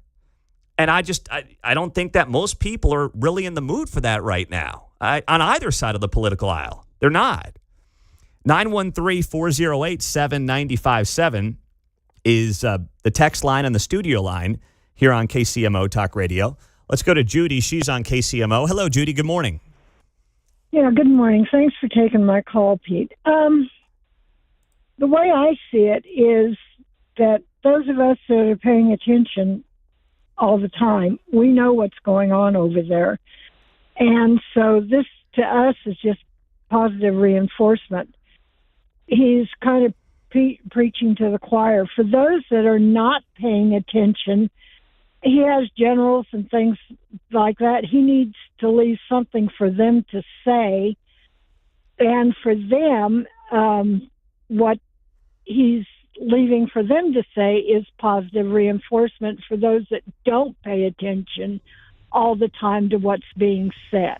Okay, but the people that aren't paying attention, those are the people that you have to reach the most. And when you are the most notable person with the biggest microphone, you can't just say the generals will handle that, because people are not going to sit there and watch a 40-minute press conference of generals breaking down military X's and O's. They're just not going to do it.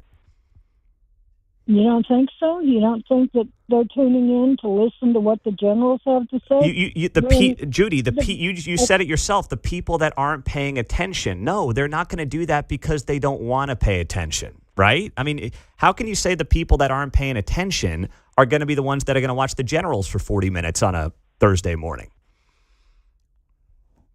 Because that's what they're tuning in for. They want to hear what the generals have to say. No, they're not paying. But how? They're not. But they're not paying attention, to your point. And they're the ones that have to hear the message. What they're going to do is they're going to go on social media and maybe try to watch a few minutes of Pete Hegseth. They're not going to watch a general that they couldn't pick out of a lineup of random people. They're not, because they're not paying attention, to your point, right? They will when the generals start talking. When the Gulf War was going on, people were tuning in. You were too young to remember. I do remember. But people when don't consume media. It's like my parents sat there and watched the Vietnam War every night, right? I'm sure you can think back to that. I did too. Yeah, I know. I was old enough. But now people they find their own media ecosystem. They sit on TikTok. That's how they consume media. So the people that aren't paying attention are not doing it the way it was done in Vietnam or the Gulf War. That's not how people consume media or content anymore. Well, I don't know. I'm of a different generation. I'm even older than John. And to me, I listen. I listen to what you say. I listen to what's being said on the news. And when the generals speak, I listen. Mm-hmm. I know that, but Judy, that's my point, because you're smart. You're paying attention. You know, that's what I mean. I'm complimenting Judy. I am complimenting you. Please don't misunderstand what I'm saying, and I appreciate your call. I'm complimenting you because you're understanding what's been going on the last 6 weeks. Thank you for the call, Judy. You're on top of it. Mm-hmm. You get it. You've been here every day. But I really think that when you're the Secretary of War and you take the podium for the first time in a week, and it's the first time since J.D. Vance and the team has been over there negotiating, right? And people are wondering, where are we at with the ceasefire? Where are we at with the war? What's going on with the Iranian leadership? Is regime change still the goal? Like, I understand maybe you can't answer all of these things. What's our timeline here on any of this? Those are just the ABC questions that quickly come to my mind.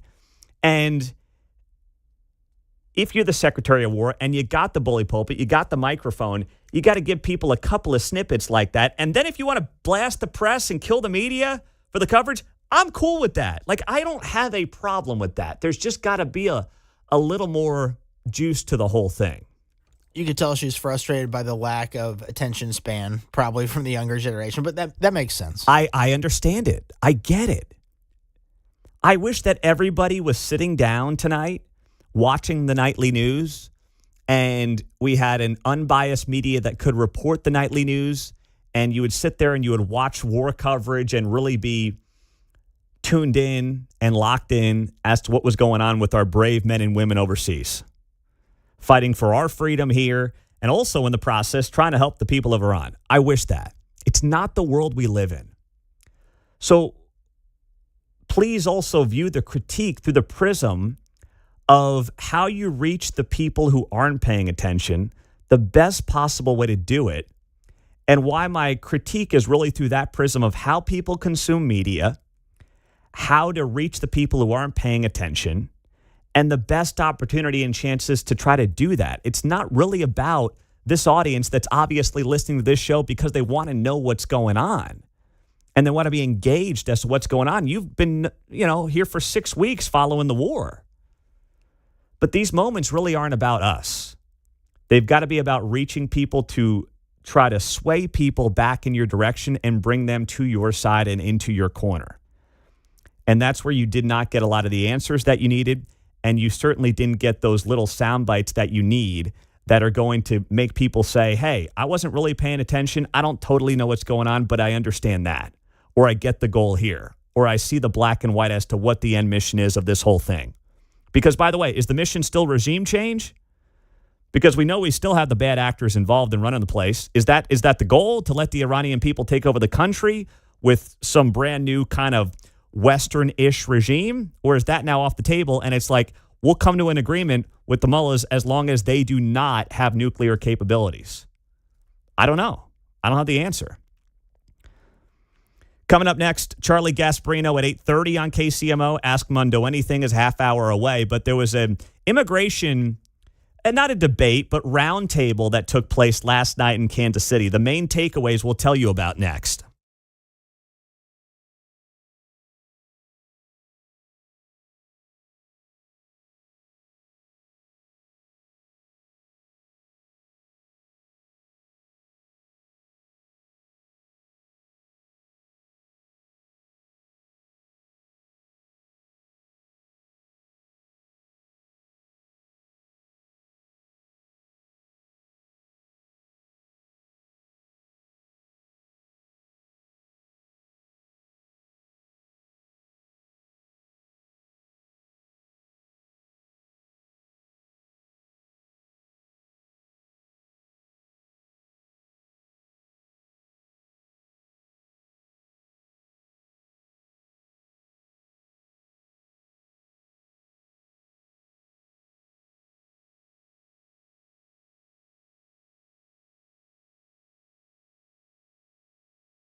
You're listening to Mundo in the Morning on 95.7 FM KCMO.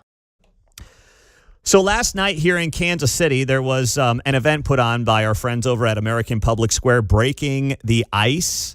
See what they did there? On immigration enforcement and federal power.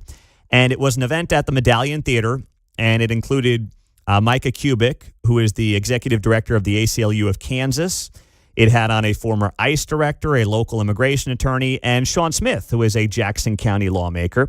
The moderator was Lauren Magarino, KCTV5 anchor, joining us now in studio on KCMO. So it was an immigration conversation that can get testy, Lauren, but how did things go last night? Yeah. Good morning, Pete. Thanks for having me on. It went well. I think one of the things about this event, and you're familiar, you've gone to American Public Squares or participated before, is that it promotes civil discussion. Mm-hmm. And first and foremost, all of the panelists, I mean, they were part of it, right? They agreed to do it. And a big part of that is because they believe fundamentally that there should be this space and a place for people to civilly discuss even the hardest of subjects, the most contentious of subjects. And immigration, of course, is one of those things, in a way that is going to be productive. And so there were definitely differences of opinion, which we could get into, but you went into the panel discussion knowing, we've kind of got these parameters where we're going to keep it civil. We're going to hear what each person has to say, and whatever points we want to go back and forth on, we can do that, but in a way that's going to promote positive discourse and not just going at it. What was maybe the biggest point of contention last night as you were moderating? I would say the biggest point of contention, we were talking about the accountability factor and how that comes into play when it comes to ICE, because there are a lot of folks within the community who support enforcement action, and there's also a backlash that has come out of that, especially after what we saw play out in Minneapolis. And so there has been discussion over what does it look like for local government to have some sort of lever or check on federal immigration authority. And one of the pieces of that boiled down to something called the 287G program. What is that? It is a program that local and state law enforcement can sign up for. They can volunteer. They don't have to do anything in particular for this. In fact, that they'll get funded, they'll get funding, training for it, for them to be trained in certain types of immigration enforcement. So there are different types of programs that they can decide that they want to be part of. It could be all three. It could be just one. They get the funding and training for it, and they're assisting with ICE basically to enforce within the communities. And the idea here, this has been around since the 90s, but it wasn't really used as much. And the Trump administration has really promoted this again, reinvigorated it, if you will, to work on facilitating federal and local cohesion to be able to enforce. And so we have seen, and this is something we had reported on, more than 50 different sheriff's offices, law enforcement, the KBI, you name it, across Kansas and Missouri, go ahead and sign up for this 287G program to get this done. And so that was a big point of contention, because you have the former ICE director saying, and Sean Smith, Jackson County legislator, saying there needs to be a relationship between those two. It's safer, it makes it smoother. And this is basically, why wouldn't you want to have that relationship established, that if you have somebody who was already arrested and taken in for something allegedly criminal and you want them off the street, and hey, okay, they're flagged that they're here undocumented, they're here illegally, that's just a streamlined process. Now, when we talked about accountability, you would hear from Dr. Micah Kubik, so he's the ACLU, the director of Kansas, and he was saying, if you're wanting to find a lever for local government to pull, or for there to be some sort of check, that's where that comes into play. It's voluntary, that these offices don't have to join. They don't have to be part of that. You can keep your local law enforcement focused on protecting you, on the issues that are happening within your community, not necessarily focused on grabbing somebody who got pulled over for a ticket who happened to be undocumented. So you saw some differences of opinion around that program in particular, and it makes sense because in the past, there are aspects of it that got pretty contentious. In the last couple minutes here, what about something that there was more agreement on than you would have expected? I expected this. It wasn't a surprise at all, but comprehensive immigration reform. Everyone knows it's a mess. Everyone knows it's a mess. Everyone knows it's a mess, and there's a lot that can be said about enforcing what the law is. But everybody agrees that the law needs work. And what was interesting is you have, Sean, who is at the local level, but can speak to the fact of the politics of it all, and how on the ends we are, or it feels like at times with our representatives and with Sarah Saldana, the former ICE director, who's testified in front of Congress, and they were very pessimistic, skeptical about being able to come together on it, but believed in constituents and having a more informed citizenry to understand the immigration system more, because it is complex but important to understand, and through that push leaders to do something about it. That was kind of the forum that they had around that, but they admitted that it'd be pretty difficult. Yeah. Lauren Magarino, KCTV5 anchor, was the moderator last night, which, as we were joking about before we got on the air, it's a different skill set, moderating versus anchoring. So things went very well for you last night at Medallion Theater. I know they've got something coming up here, next week on this? Next week on my day. So the conversation doesn't end there. Next Wednesday, they're going to be hosting a continued conversation where, folks are going to be able to expand more. There were a lot of questions that we didn't get to. So this is a virtual small group roundtable. This is with all American Public Square and all sides. So you can go onto American Public Square's website and find the details to this virtual event. But this is really where people across the political spectrum, they're going to come on. There's going to be this structured conversation to help guide, because like you said, moderating is one thing, a panel discussion, and then continuing the conversation is another. So folks can, get to other questions that we weren't able to get to, because there's so much to cover. Well, they're having good conversations over there. AmericanPublicSquare.org is where you find them. And Lauren, great job last night. Thanks for coming in to talk about it. Thank you for having me. You bet. Lauren Magarino, KCTV5 on KCMO Talk Radio. Coming up next, S&P hit a record yesterday. What does that mean? And where does it all go from here? Charlie Gasparino, Fox Business Network, joins us next.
From Leewood to Liberty, you're listening to Mundo in the Morning on 95.7 FM, KCMO Talk Radio. S&P hit a record yesterday. I mean, it's been a heck of a 10-day run as the roller coaster ride continues in the markets. Charlie Gasparino, Fox Business Network, is joining us on KCMO Talk Radio. All right, Charlie, what is your read on what's been going on the last 10 days in the market and why this is happening? Well, I mean, the markets, I think, are, in a short term, it's not obviously the best predictor, right? It works off of headlines and sentiment at the moment. Long-term markets are generally much more of a indicator of where things go when it prices in all the information. So right now we're in a pricing mode. They're trying to price in, does the war end positively? Does it end negatively? And there are signs that for all the negative headlines you read in the Times, even like in the newspapers, in every newspaper, on just most business news networks except for mine, there are signs here that are positive, that we're going to control the Straits of Hormuz. We're going to make sure shipping gets through there. The Iranian government is, for all their bluster, is reduced to a feudal sort of system with no money. They literally can't finance terrorism anymore. And all that together is a net positive for not just the region's economy, but the global economy. And that's what you see the markets sort of pricing in right now. Okay, now, go ahead. A lot could go sideways. I mean, we're not through this yet, but this is kind of where we are right now. That I'm not I'm not a cheerleader for Trump. I'm just saying that this thing is working out a lot better than you would think based on the mainstream media commentary, the hysterics on social media. That country, which was one of the chief sponsors of terrorism in the world, and just a pain in the ass for years and years and years, and kills its own people, tries to kill other people. That country's been brought to its knees in reality, and they can lob a drone at ships every now and then. Yes, that might happen. But they are largely neutered. And by the way, with every drone they throw out there, there's one less because they can't produce them anymore. Mm-hmm. Because the country it's been reduced to like sort of a sort of prehistoric state, not prehistoric, but you get the impression that it's been sort of neutered, so to speak, their production capacity. So, and by the way, if they can't sell oil, well, then guess what happens? China is in a real funk. So is Asia. We don't get our oil from there. It does have an impact on the global price, but we're producing a lot of oil here. If they can't sell oil, they can't find they can't. Listen, even the mullahs like to eat, right? They like if there's one thing we learned from Osama bin Laden for all his sort of talk about being a devout Muslim, I think they found porn when they raided his compound and killed him. So these folks have sort of carnal and worldly desires as well, and so they need money to finance that, and there's no money going in there. So take me through, Charlie. Then what about the big tech side of this? Then, they were soft lately. There's some concern maybe on debt and leverage on the Mag 7, the big stock side of things. How much is that part of the equation, and what do you think that looks like going forward? Listen, I think AI is still going to be a big spend, and these are companies with. I mean, if you look at Anthropic and OpenAI, they're not like public yet, but they're going to have $1 trillion valuations. I mean, this is like a real thing. There's real spending here, and it's still going on. By the way, now other companies have to catch up, like Oracle, right, which is kind of is going through a sort of a transition right now as it adopts more AI than its old systems, and it's laying people off, and it's moving into AI very fast. And by the way, if you look at a stock chart of Oracle, for all the column inches we've seen about them being like on the last legs, not so bad right now, right? I mean, look at a 5-year chart of Oracle. it's trading pretty well. You know what I'm saying? I mean, it's off its highs, obviously, but those highs were pumped by irrational exuberance regarding AI. But this is not a company that's signaling it's gonna go out of business. Just so you know, it's innovating as we speak. So I think all these companies are very adaptive. They're run by really smart people, and there's a lot going on here with the U.S. economy aside from this war. I mean, everybody's like, okay, so we're going to go into a recession when we're going to, this war is, we get $5 of gasoline. It's all over. That's not what the markets are saying. The markets are saying there's a dynamic economy. The market's also saying it's not going to last forever. And remember, these things, markets are taking in more information than just the headlines, the negative headlines.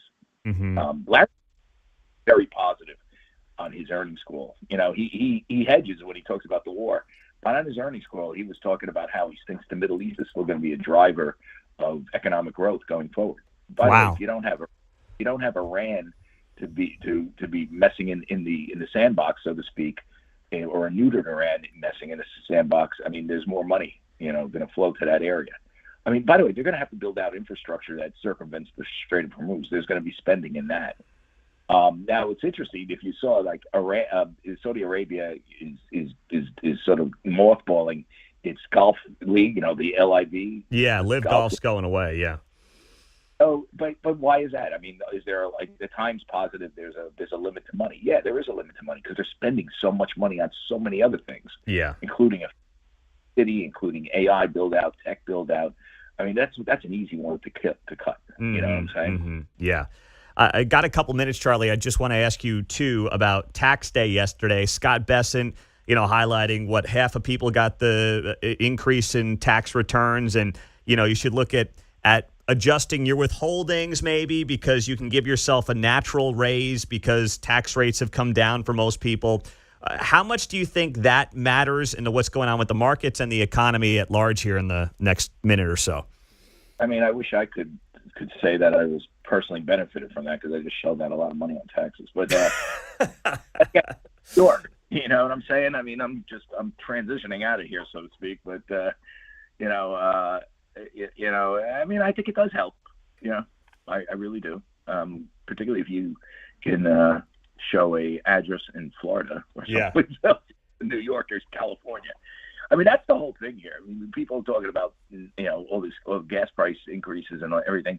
Look where it's hitting the most, in these sort of stupid green states, blue states that adopt everything green. That's where, to the detriment of their own people, that's where it's really hurting, having the most impact. You know what I'm saying? Mm-hmm. That's a good point. Well, Charlie, you're a Mizzou guy. You can always come right back here to Missouri. You got a home here. Tax rates are not as good as Florida, but they're trying to phase out the income tax here, so we'll see how that plays out. In the meantime, well, maybe I can get a sweet teaching gig at Mizzou and pay no income tax. Yeah. That'd be great.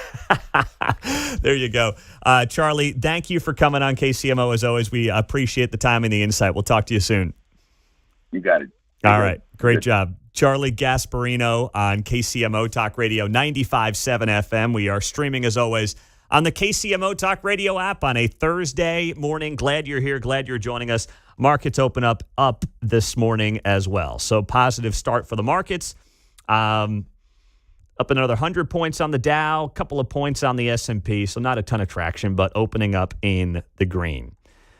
913-408-7957. We've got our Ask Mundo Anything segment coming up next. Whatever you want to ask. An open book, all right? It's not really Stump the Schwab, but we can have some fun with it. Something you want to know about, something you want to hear about. 913-408-7957. That's the phone number. The lines are open for Ask Mundo Anything next, right here on KCMO. Well, you're running around today, you're getting ready for the weekend, and you're like, I got to get some groceries, got to save myself a little bit of time. Online orders from Hy-Vee. It's so easy. Use the Hy-Vee app. Go to Hy-Vee.com. Let them do the shopping for you. You get discounts with your Perks membership, and if you're a Perks Plus member like I am, They will deliver the order right to your house for free. Only at Hy-Vee or Hy-Vee.com.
On Thursday's Guy Benson Show, Spencer Pratt, longtime reality TV star, now running for mayor of the second largest city in the country, coming up at 2 o'clock on KCMO. Guy Benson with Spencer Pratt. I can't believe it. I mean, I remember that guy when he was on the hills. Now he's running for mayor of LA? Unbelievable. All right, it is that time of the week. Let's roll it here on KCMO. It's time to Ask Mundo Anything on 95.7 FM KCMO Talk Radio. 913-408-7957. Ask Mundo Anything starts in Harrisonville. George, go ahead. Hey, Pete, I was just wondering, have you ever been audited on your taxes? I have, and it's not fun. Well, you know what? I'm going to take your word for it, George. I have not been audited. I try to keep it that way. And, my taxes have gotten more complicated over the last few years. You had kids, you had different savings plans. I do have an LLC that I operate as well. So once I started combining all these things, Kate's an accountant by trade. I know enough to be dangerous as someone who studied finance. So we would kind of do it and handle it on our own. But as things got more complicated with an LLC that was growing and more kids and different, things happening in our private lives, I was like, I think I need a professional. So we found a really good person to handle that. And if I get audited, I'm calling it up and I'm asking what the heck's going on here, because I don't want any part of that. That's the last thing I need right now is an audit. But I'll take your word for it, George. I'm sure it's not fun at all. 913-408-7957. Let's go to John in Topeka. John. Ask Mundo Anything. What's up, man? Good morning, Pete. Well, I was wondering, what is it that we can do as the, conservative, group to be able to get our politicians' attention? Because my dogs, I've got two dogs, Moses and Lady. Moses will go downstairs in the basement if he's upset because he wants to go for a walk, to get our attention. But the other one, she'll take a dump in the middle of the floor. And guess who gets the most attention after she does that? She does. Okay. So what is it that we have to do to get their attention besides take a dump in the middle of the floor and say, hey, you guys, we need to get your attention. We need you to do something up there. What do we need to do to get their attention? You want to get their attention for what reason? I want the Republicans to do something. I want to see arrests. I want to see movement towards the Save America Act. I want to see these things that are going to actually work for America and what the Republicans promised us to do, like, the refunds for on the tariffs and all these other things. It seem like they're just dreams that just get put out there to keep blowing us along and keep drawing us along. Here's some breadcrumbs. Here's some breadcrumbs. Here's now, we want some meat. We want something actual real that we can take and say, hey, we actually got something done. What can we do to motivate them to do that rather than sitting on their hands and saying, here you go. I mean, Here's what you can do, and I hate to say it, but you got to vote the right ones or the wrong ones, I should say, out of office. I mean, it's that simple. But in a midterm year, when you have all the power, you're just trying to hang on for dear life. And I do think they can do it. Listen, if you were to say to me right now, do they win or lose the House? I'd say they'd lose the House. But I don't think it's possible they can turn things around. If the war does start to ramp down, gas prices come back down, we're seeing record tax refunds happening right now. Hopefully some of the economic benefits of the big, beautiful bill start to really kick in here, Q2, Q3. There's still upside for them. There is. But if your hope is that they're going to pass legislation, I mean, both parties have basically just given all the power to the executive branch. And I don't think that's good for the country, but it's kind of where we're at right now, unfortunately. Steve in KCK. Ask Mundo Anything. What's up, Steve? Hey, good morning, Pete. Congratulations on your 9 years. I've been a fan of the show since the very beginning and watched it grow. And I know you've been at it for a while. I'm wondering, would you consider yourself as a master at your craft? Because you guys make it look easy. As a fan, I think you guys are masters at your craft. Well, that's nice of you. I've never thought about that. I mean, literally all I think about is, can I put on a good show today? What am I doing tomorrow? Can John, Mark, and I make it work together? I appreciate the thought there, Steve, but I think if you get to the point where you believe you're a master at your craft, then you probably get stuck in the mud and you're not trying to get better. I mean, no one's ever done a perfect radio show. I was talking to Kietzman about this 2 weeks ago. Like, I had a show that I thought was terrible. Then I had a show that I thought was great. And the reality is the one I thought was bad probably wasn't as bad as I thought it was. And the one that was solid or I thought was really good probably wasn't as good as I thought it was. And that's just how it goes. But, every day you got a blank canvas and a new day and a new show to put together. It's not like a musician where they go on tour and it's like, here's the set list for every night for 30 dates over the summer. It's like every day is different, is new, is different flow to it, different feel to it. So no one's ever done a perfect radio show, and that's kind of the attitude I have every day when I come in here and the mic goes on. Let's go to Brett in St. Joe. Ask Mundo anything. What's up, Brett? Hey, good morning, Pete. Love your show. Thanks, hey, man. Question for you. Do you give Mayor Q do you email him like a list of the questions or the topics you're going to discuss each week before you interview him? Because if you don't, that man is a king BSer from way back. I have never in 6 years of interviewing him every week, and even prior to that, I've never given him a single question. And to his credit, he has never asked for a single question. I will give him credit. I mean, he's a politician through and through. He's very good at nailing the questions, man, when they're fired at him. So, I mean, it's actually impressive. Well, thanks for that, Brett. I mean, I guess he should say thanks for that. But, I've had politicians, so what's on your rundown for the topics? It's like, we're not doing that. If you want, you know what annoys me the most? I don't want to make it a tirade Tuesday. But when someone on behalf of a politician or a candidate says, can so-and-so come on the show? By the way, can you share some questions? No, you asked to come on the show. You want to be here. That's fine. That's cool. And if we can make it work and if we think it's topical and the audience will care about you, we'll put you on. But then you want the questions? No, we're not doing that. And to Mayor Q's credit, he has never in 6 years said, can you ask me about this? What are we talking about tomorrow? Give me a rundown. Never once. And to Brett's point, whatever you think of the guy, that's admirable. It is. Alex in Linwood, go ahead. Ask Mundo anything. Hey, Pete, I wanted to help you out. Did you know that the Bible actually does talk about proving Trump is Jesus? No, listen, I'm not a biblical scholar, but I missed that chapter and verse.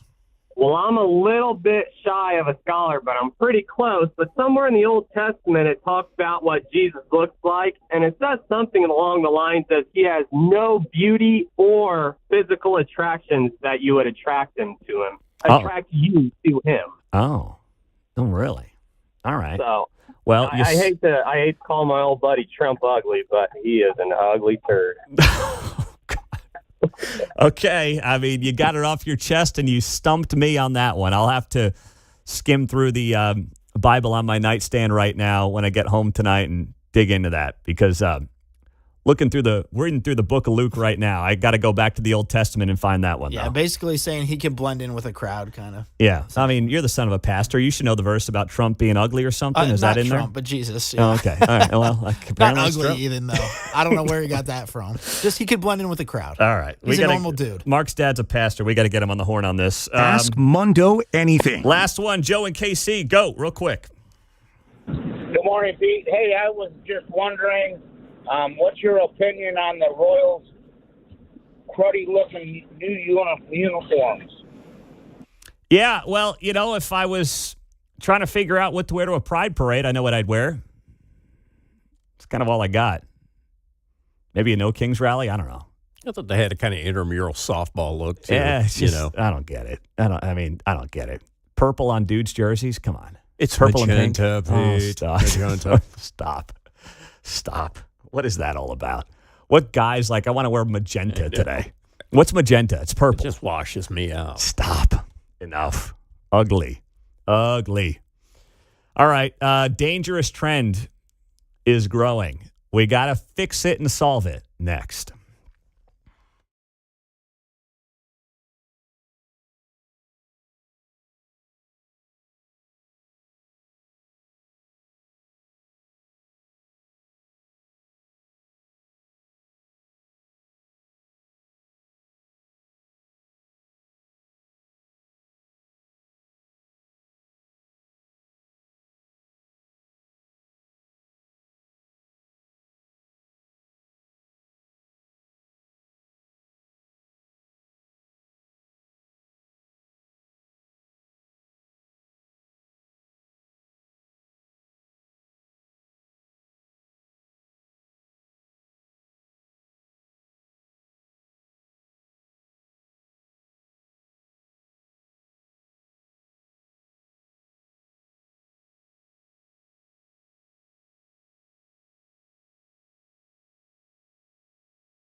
So some breaking news here. The president is signaling, reporting Fox News, that the Iran war is very close to over.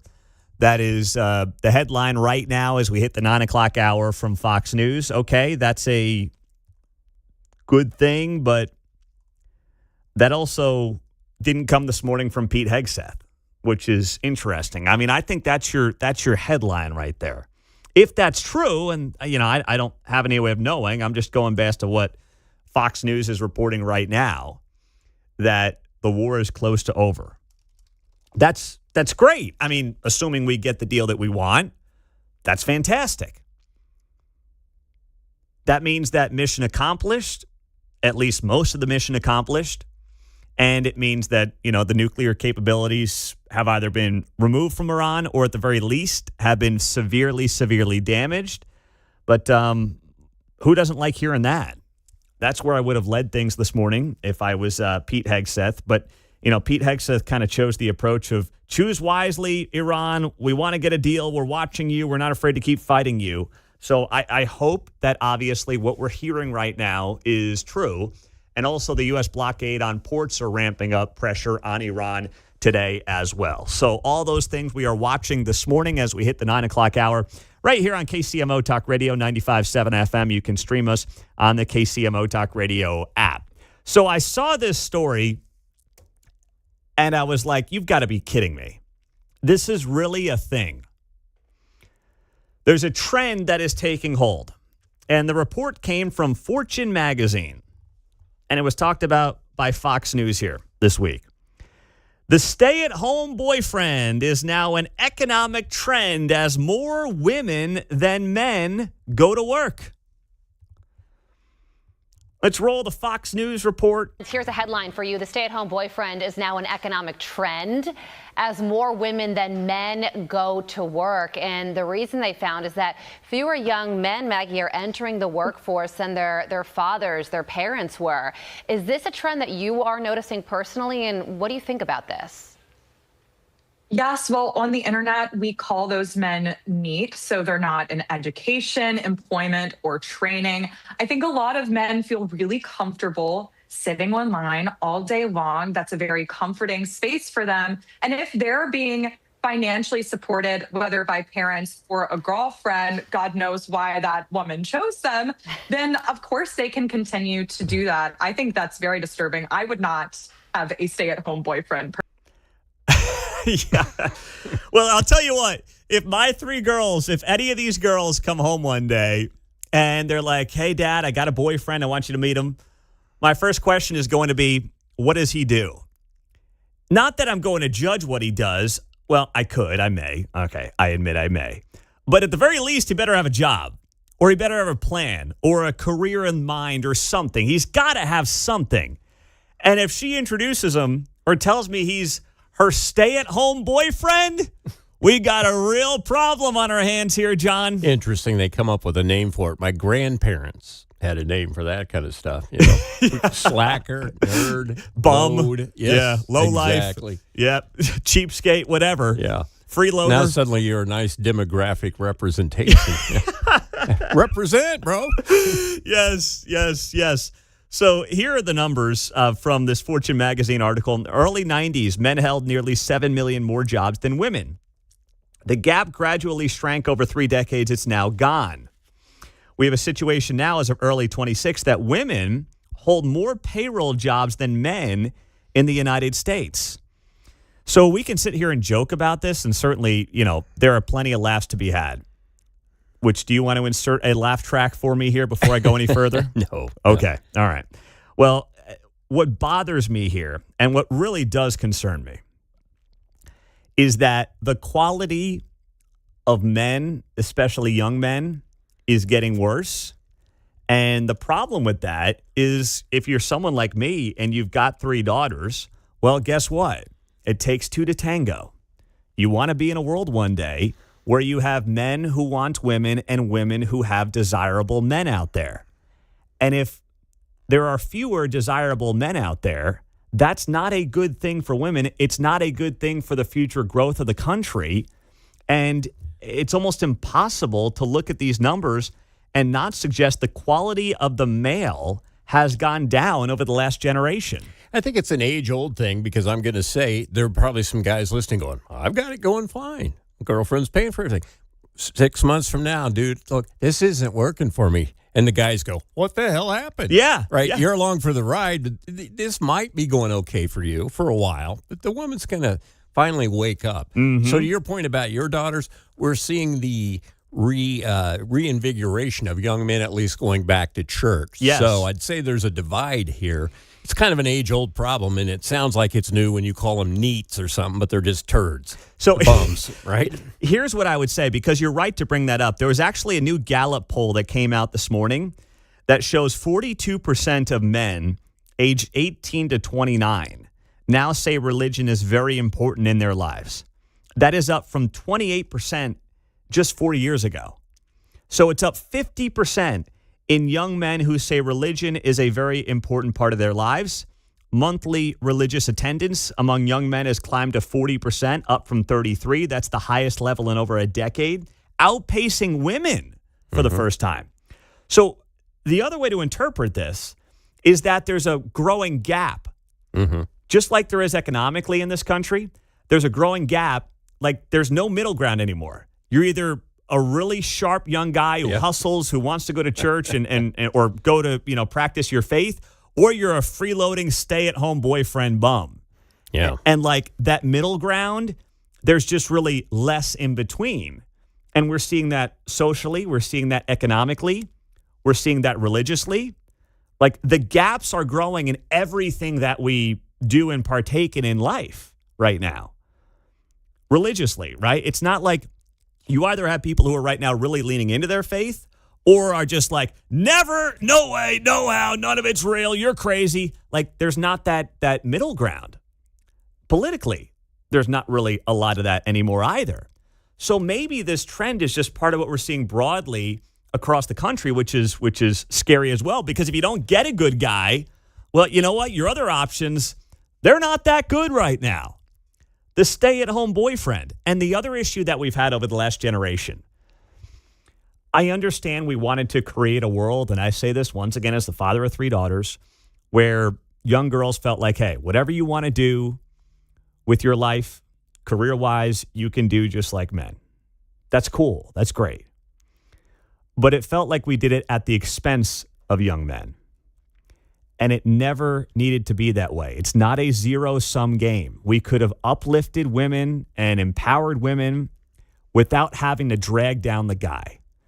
And what we've done is we've dragged down the man for at least a generation. Socially, in Hollywood, you see it. Like, when's the last time you saw a strong, powerful male father figure in some kind of show? Who's not a goofball or a drunk or, has a big beer belly and, makes fart jokes all day. You don't really see those guys. They just don't exist, John. Well, and to your point, we can talk about, yes, women, you can do anything you want to in America. You have that opportunity. But then we went to demonizing those that chose not to access certain opportunities. Mm-hmm. That's a good point. And that as well. comes from within. Yes, you're right about that. And then it's like, well, if you don't want to be... Harrison Butker, right? Yes. Yeah, right. If you don't want to be the girl boss CEO, well, there's something wrong with you. It's like, no. Running the house is girl boss stuff. Yeah, exactly. No, you can still want what you want. You can take great pride and great satisfaction in a mother. And by the way, as someone who is fortunate to be able to walk home or walk into my house and see someone who is a stay-at-home mother, I can tell you right now, many days, her job is a lot more difficult than this guy's job is. And there's a lot more up and downs in that job every day, and there can be a lot more stress in that job every day than any office you will walk into. But there also can be a lot more pride, a lot more satisfaction, and a lot more meaning for many people in that job. You don't judge anybody. But to John's point, we have kind of done that judgment on the other side now, and that pendulum has swung too far in the other direction. Let's line up all the stay-at-home boyfriends at 913-408-790. How do you guys do it? No, we don't want to do that. Because to John's point, I think you are on your way to getting dumped. Yeah, and you say, what happened? Everything was going so well. It was all going great until it wasn't. Seemingly. Oh, my gosh. 913-408-7957 is how you join us on KCMO Talk Radio 95.7 FM. Streaming, as always, on the KCMO Talk Radio app. That is where you find us. A lot of texts coming in here as well.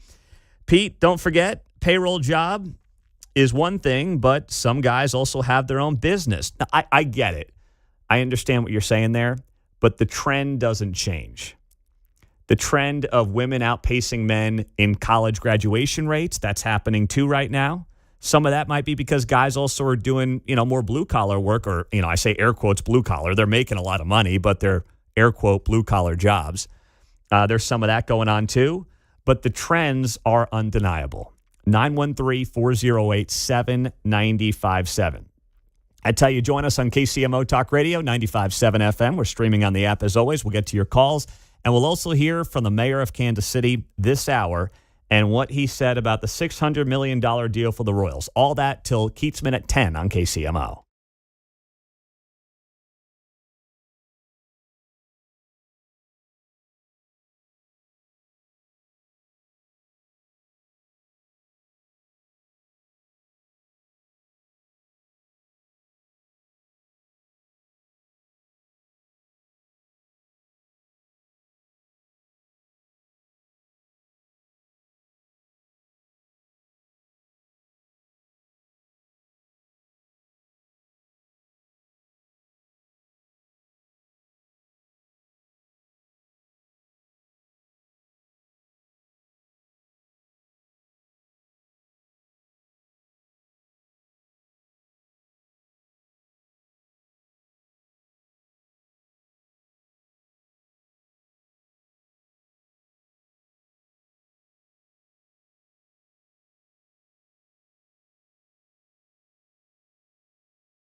From Gladstone to Gardner, you're listening to Mundo in the Morning on 95.7 FM, KCMO Talk Radio. 913-408-7957. Stay-at-home boyfriends picking up steam. Story in Fortune magazine. The stay-at-home boyfriend's now an economic trend. More women than men are going to work. And that's obviously a total about-face from where we were just a generation ago. What does it mean? 913-408-7957. Jane in Lee Summit. Hello, Jane. Good morning. Morning.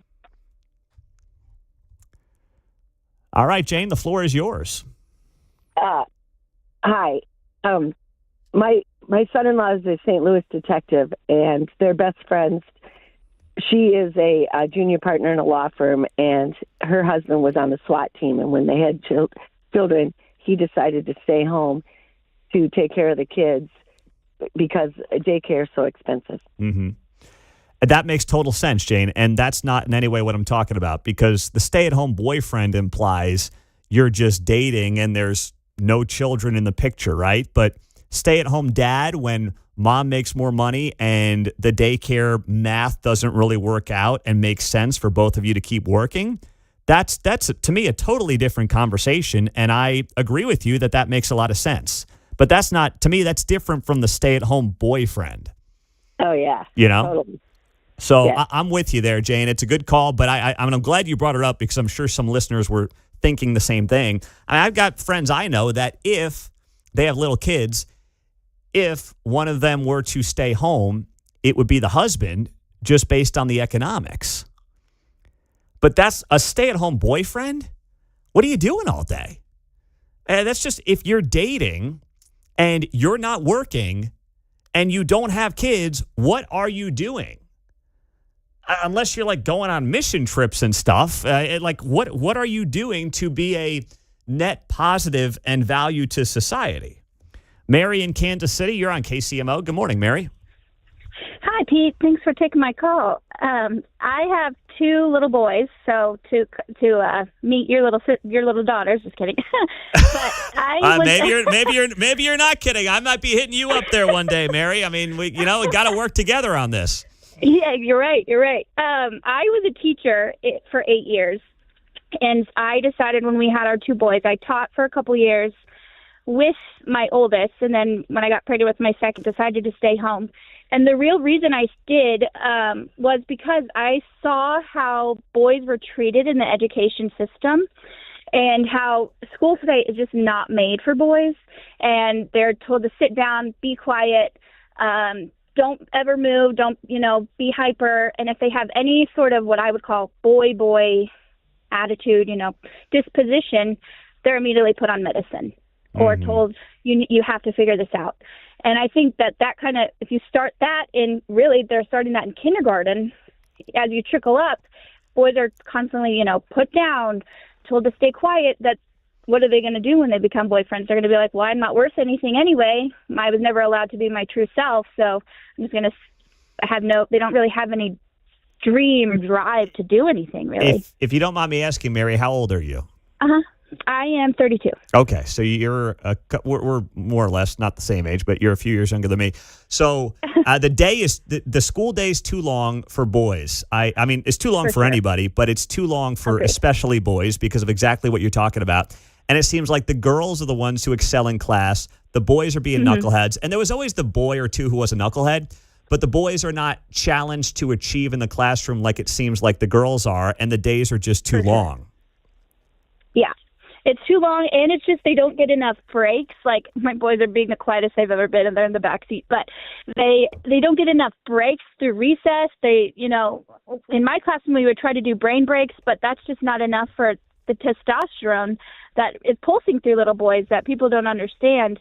That when you, minimize that, when you quiet it, then it's just going to kind of diminish. And so if that is going down, then, what's going to drive a guy to go to work? I agree. I mean, if they're kind of spending the bulk of their week for 12, 13 years of their life in that kind of environment, I totally get it. You're doing a great service there, Mary. And the boys were nice and quiet there, so give them props in the back seat. We'll do. Thank All right. Thank you, Mary. I appreciate it. That's a great call. I'm going to make Mary the caller of the day. All right? I'm making the executive decision. Normally, I roll the caller of the day at 9:30, but it's close enough. It's on the other side of the break. So Mary is our caller of the day. You guys okay with that? Is that approved? Yeah, that's absolutely. Okay. All right, good. We're on the same page. So there you go. Nice job, Mary. Excellent call. And she's right about that. I mean, you think about how long the days have become because in too many cases, they've turned the public school system into daycare for kids because everybody has to work to like pay their taxes for the schools. That's what they've done with the system. Instead of saying we could do this in 4 or 5 hours, get them home, let them be kids, let them do a little homework, and then you're on your way. But that's no longer how the system is set up because everyone's got to have a job. Because of how they've devalued the currency, jacked up government spending, and people got to afford their lifestyles. So it's difficult. And yeah, especially for young boys. I mean, we're going through some educational changes on our end, and it's not easy, but it's the world that we live in. And you got to just do what's best for your kids. It's tough, but it's the right thing to do. And maybe I'll call Mary up in 18 years and see where her boys are at, see what's going on. All right, coming up next, Mayor Lucas broke some news here on this show this morning about the Royals deal. We'll share it next.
On Thursday's Guy Benson Show, Spencer Pratt, longtime reality TV star, now running for mayor of the second largest city in the country. Coming up at 2 o'clock on KCMO. This morning, Mayor Lucas was on the show, and I could tell right away, I mean, to his credit, he came on the show like he does each and every Thursday. He knows I have just questions about the deal with the Royals, the $600 million. I didn't hear a peep from anybody at the office yesterday. Oh, he's got a cough. He can't call in. Oh, what do you want to know about? Nope, just called in, did his thing. I could sense he was a little more defensive and obviously trying to back the deal that they'll vote on today at City Hall that will pass to hook up the Royals with $600 million for their new stadium. But one of the obvious questions to me, and John, just so I know, this is just the answer from the mayor? Correct. Okay. So I asked the mayor, I said, hey, listen, if the state of Missouri is kicking in 50%, which is what they said they would do for the Chiefs or the Royals in that bill they passed last year, and you're kicking in $600 million on a $1.9 billion stadium, I mean, you're talking 75-80% of the deal is being funded by the public. Why? Like, why go there? Why do the $600 million? And here's what the mayor had to say. Because the answer to that is the state ain't kicking in 50%, right? And I'll leave it to them to share with you how much that ultimately will be. But our number doesn't come out of whole cloth, and it wasn't just a, will you please, just date me and I'll give you this much money. These are calculations that have been based on extensive discussions over time between, I think, the city, the state, the Kansas City Royals, and others. That's how we get to what we view as a responsible number. Look, I would love to be sitting in a position of the mayor of Olathe or Kansas City, Kansas right now, and to say, hey, will you give me a new stadium in my jurisdiction? And I put in almost, they're putting in something now, but I don't put in that much. Yeah, absolutely. That would be great. That is not how things have been done. And in fairness to Jackson County, and this was some of Frank White's point the last time, I disagreed with most everything, but on this point he wasn't wrong, right? The city of Kansas City itself, our taxpayers put in a lot because a lot of us are Jackson Countyans. The city itself has been a pretty strong beneficiary for 60 years of the stadiums, getting most of the sales taxes, getting earnings taxes, getting other proceeds generated at the stadium, while there was a Jackson County sales tax that funded it all. That is a change. That is not a positive change I like. That's probably a big reason why I liked the 2024 sales tax renewal, because it was better certainly for the Kansas City government. That being said, I think this is another fair way. And the benefit is it gets rid of the sales tax that our citizens pay unless the county comes up with some reason to renew it, which I think would certainly be under some level of scrutiny.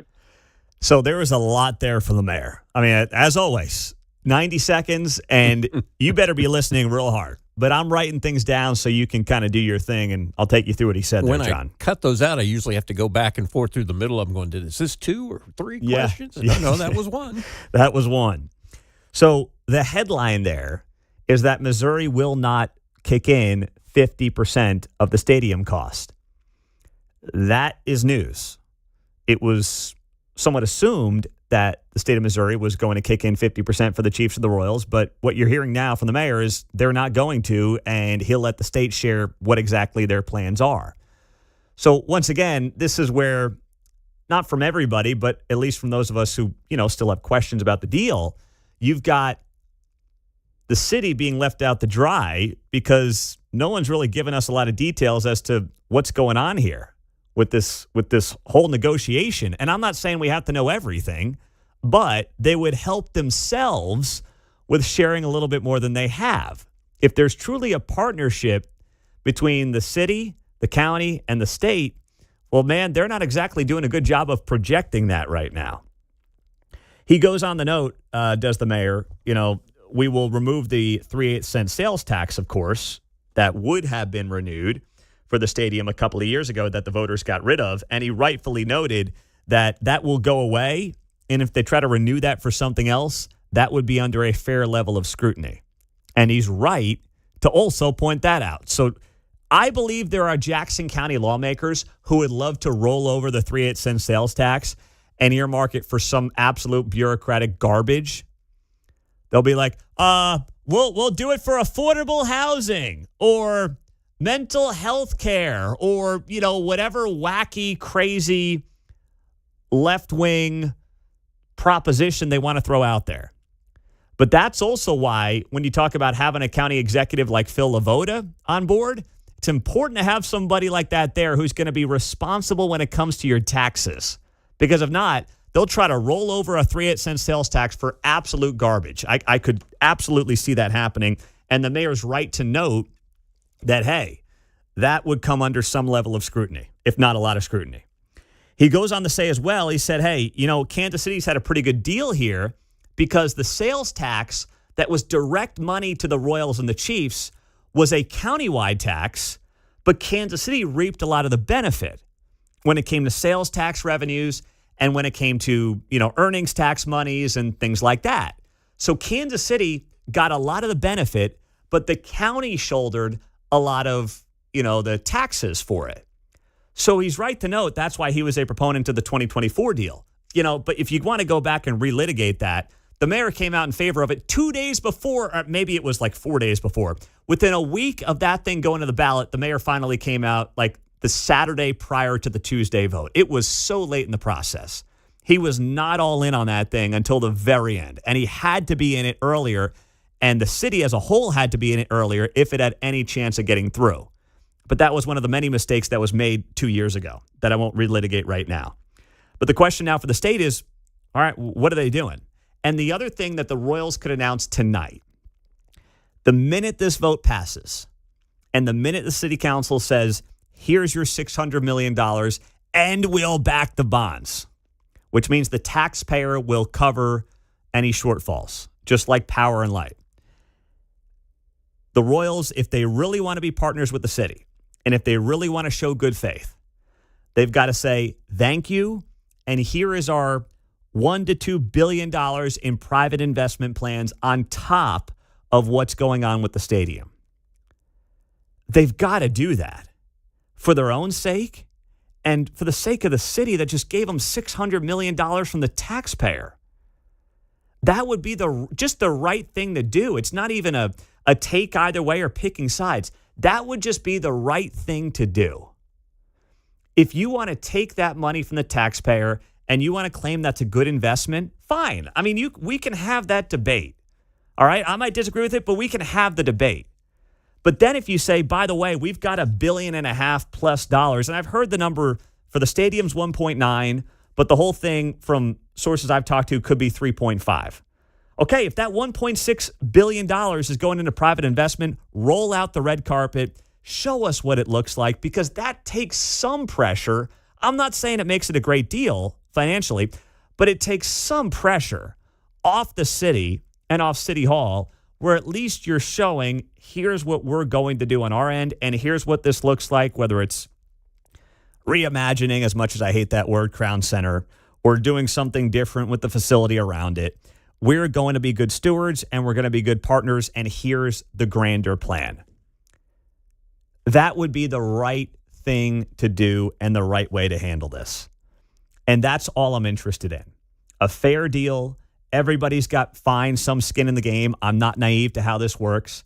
And let's see how it plays out. Now, is it going to a vote? No, it's not. I mean, we've litigated and debated that over the last few days, but it's not going to happen. The mayor says it's wildly popular, but it won't go to a vote. And I don't think you can compare it to the current stadium. That was a $100 million project. That was literally 5% the size of this project. I don't think it's comparable. The last stadium that opened up down in Globe Life Field, Texas Rangers, half of that was subsidized, $500 million by the county down there, or the city down there, and that went to a vote. So, do with it what you want. But to claim it's super popular and then be like, no, we're not voting on it. I mean, if it's that popular, it should be a slam dunk, right? Mike and Olathe, what's up?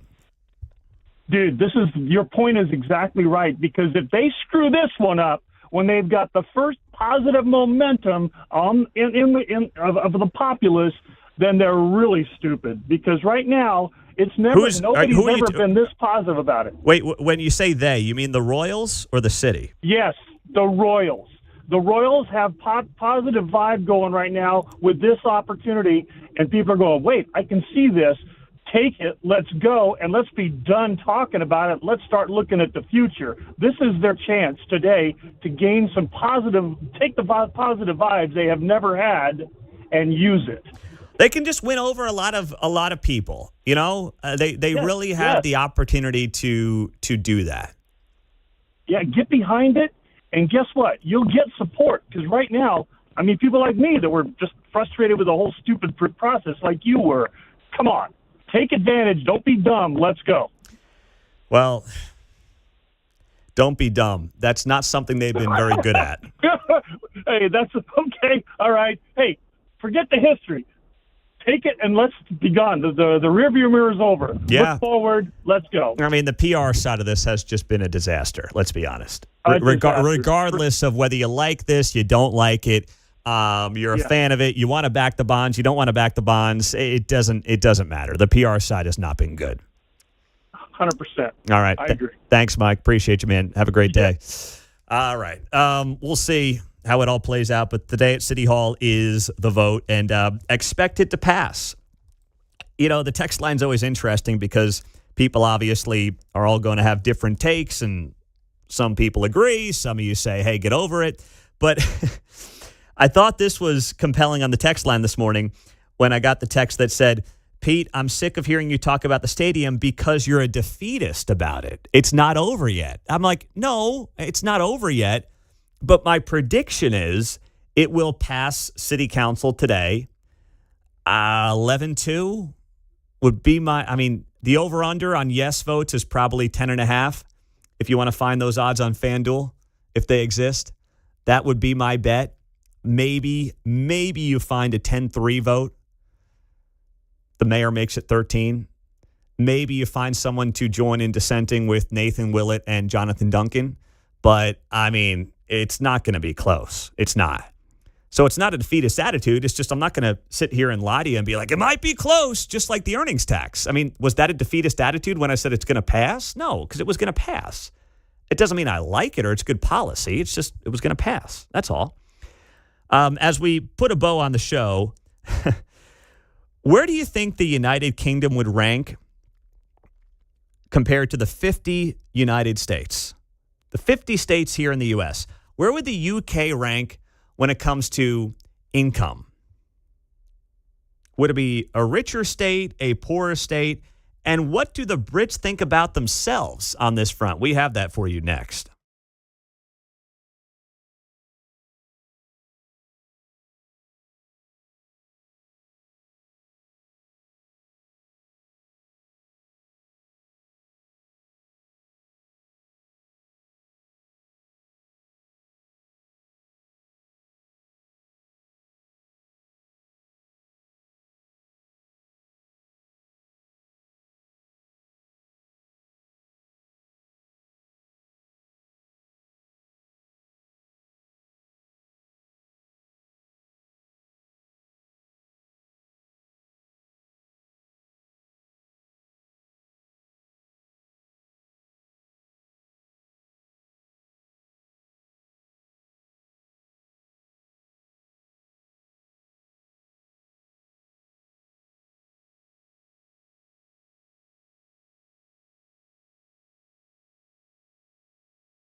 The fun's not done after Monday in the morning. Hey, it's Kevin Kietzman. Join me for Uncanceled at 10 o'clock right here on KCMO Talk Radio. All right, so there was this great poll that was done. We've got all the Brits coming here to Swope Park, right? They're going to be base camped here for the World Cup in a couple of months or so. And there was a poll done in the UK that asked the Brits, hey, where do you think that your country would rank as like amongst the 50 states in America when it comes to wealth? Where would you rank? Well, new analysis shows that the Brits thought that the UK would rank 7th against U.S. states in income per person. 7th out of all the 50 states, they think they would be right there in the top 10. What's the actual answer in terms of where the Brits would rank in income per person? Out of 50 states, you guys want to take a little guess there? Well, I might have guessed they would have been in the top 10 myself, but I'd say the way this story is shading, it would be further down the list. So I'll say they're 15. 15? How about Perhaps you, Mark? Worse.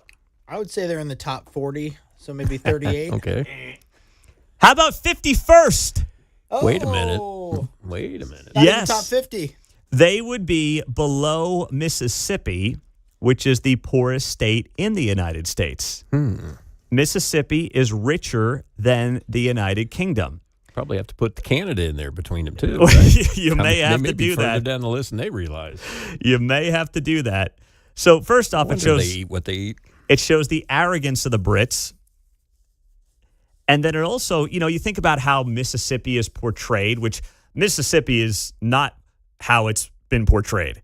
They have done an amazing job with their education system. I was at an event. Oh, what was that for? It was an event here in Kansas City at Union Station for it was Listen, I know they've done well with child literacy Yes. down there in phonics Yes. and things like that. So something at World War I or Union Station for it was tied to Israel last year. And I sat with a couple of guys who were Mississippi legislators, and the literacy rates have skyrocketed there under their leadership. I mean, they've gone from like dead worst to like top 15 or 20 in the nation. So they've made a lot of strides on reading and literacy and all those different things. So they've come a long way. But people think of Mississippi as like, swamp-dwelling hillbillies. And still, technically, on an income basis, they're the poorest state in the nation, but they're closing that gap very quickly. And the UK would still be behind them. So when people on the coast think about, those hoity-toity Brits, it's like, really? And they're going to look down on Mississippians, not so fast. this is the UK, United Kingdom, Yes, right? yes. We're not talking about just England. No, I'm the United shocked. Kingdom. Scotland, England, Yes. Wales, the UK. Yes. Yeah, it's all on three of those nations. It's Plus, I'm probably leaving out one. It's on my. I shared it on X at Pete Mundo. Yeah. You can see it there. It's all there right in front of you. No, it's interesting, but yeah, that's the lay of the land out there in the UK. Real quick too, I saw this from Michael Austin over at Kansas Economist is where you can find him. Yesterday was tax day. He writes here and he shares the data. In Kansas, for Kansans making over $100,000, they pay 75% of all the state income taxes. The bottom 50% of Kansans pay 7% of the state income taxes. So as we talk about inequity in the marketplace and in paying taxes, that is your reminder from Michael Austin. And last thing, the Mets, my Mets, are getting rid of Jewish Heritage Night this season. That is not going to be on the calendar.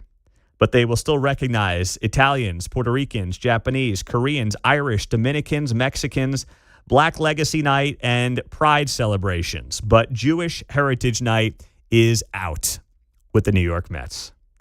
These guys are killing me. They blow at baseball, and now they're just going full-blown woke. Come on, guys. All right, we'll see you tomorrow. Kietzman is coming up next. Have a great day.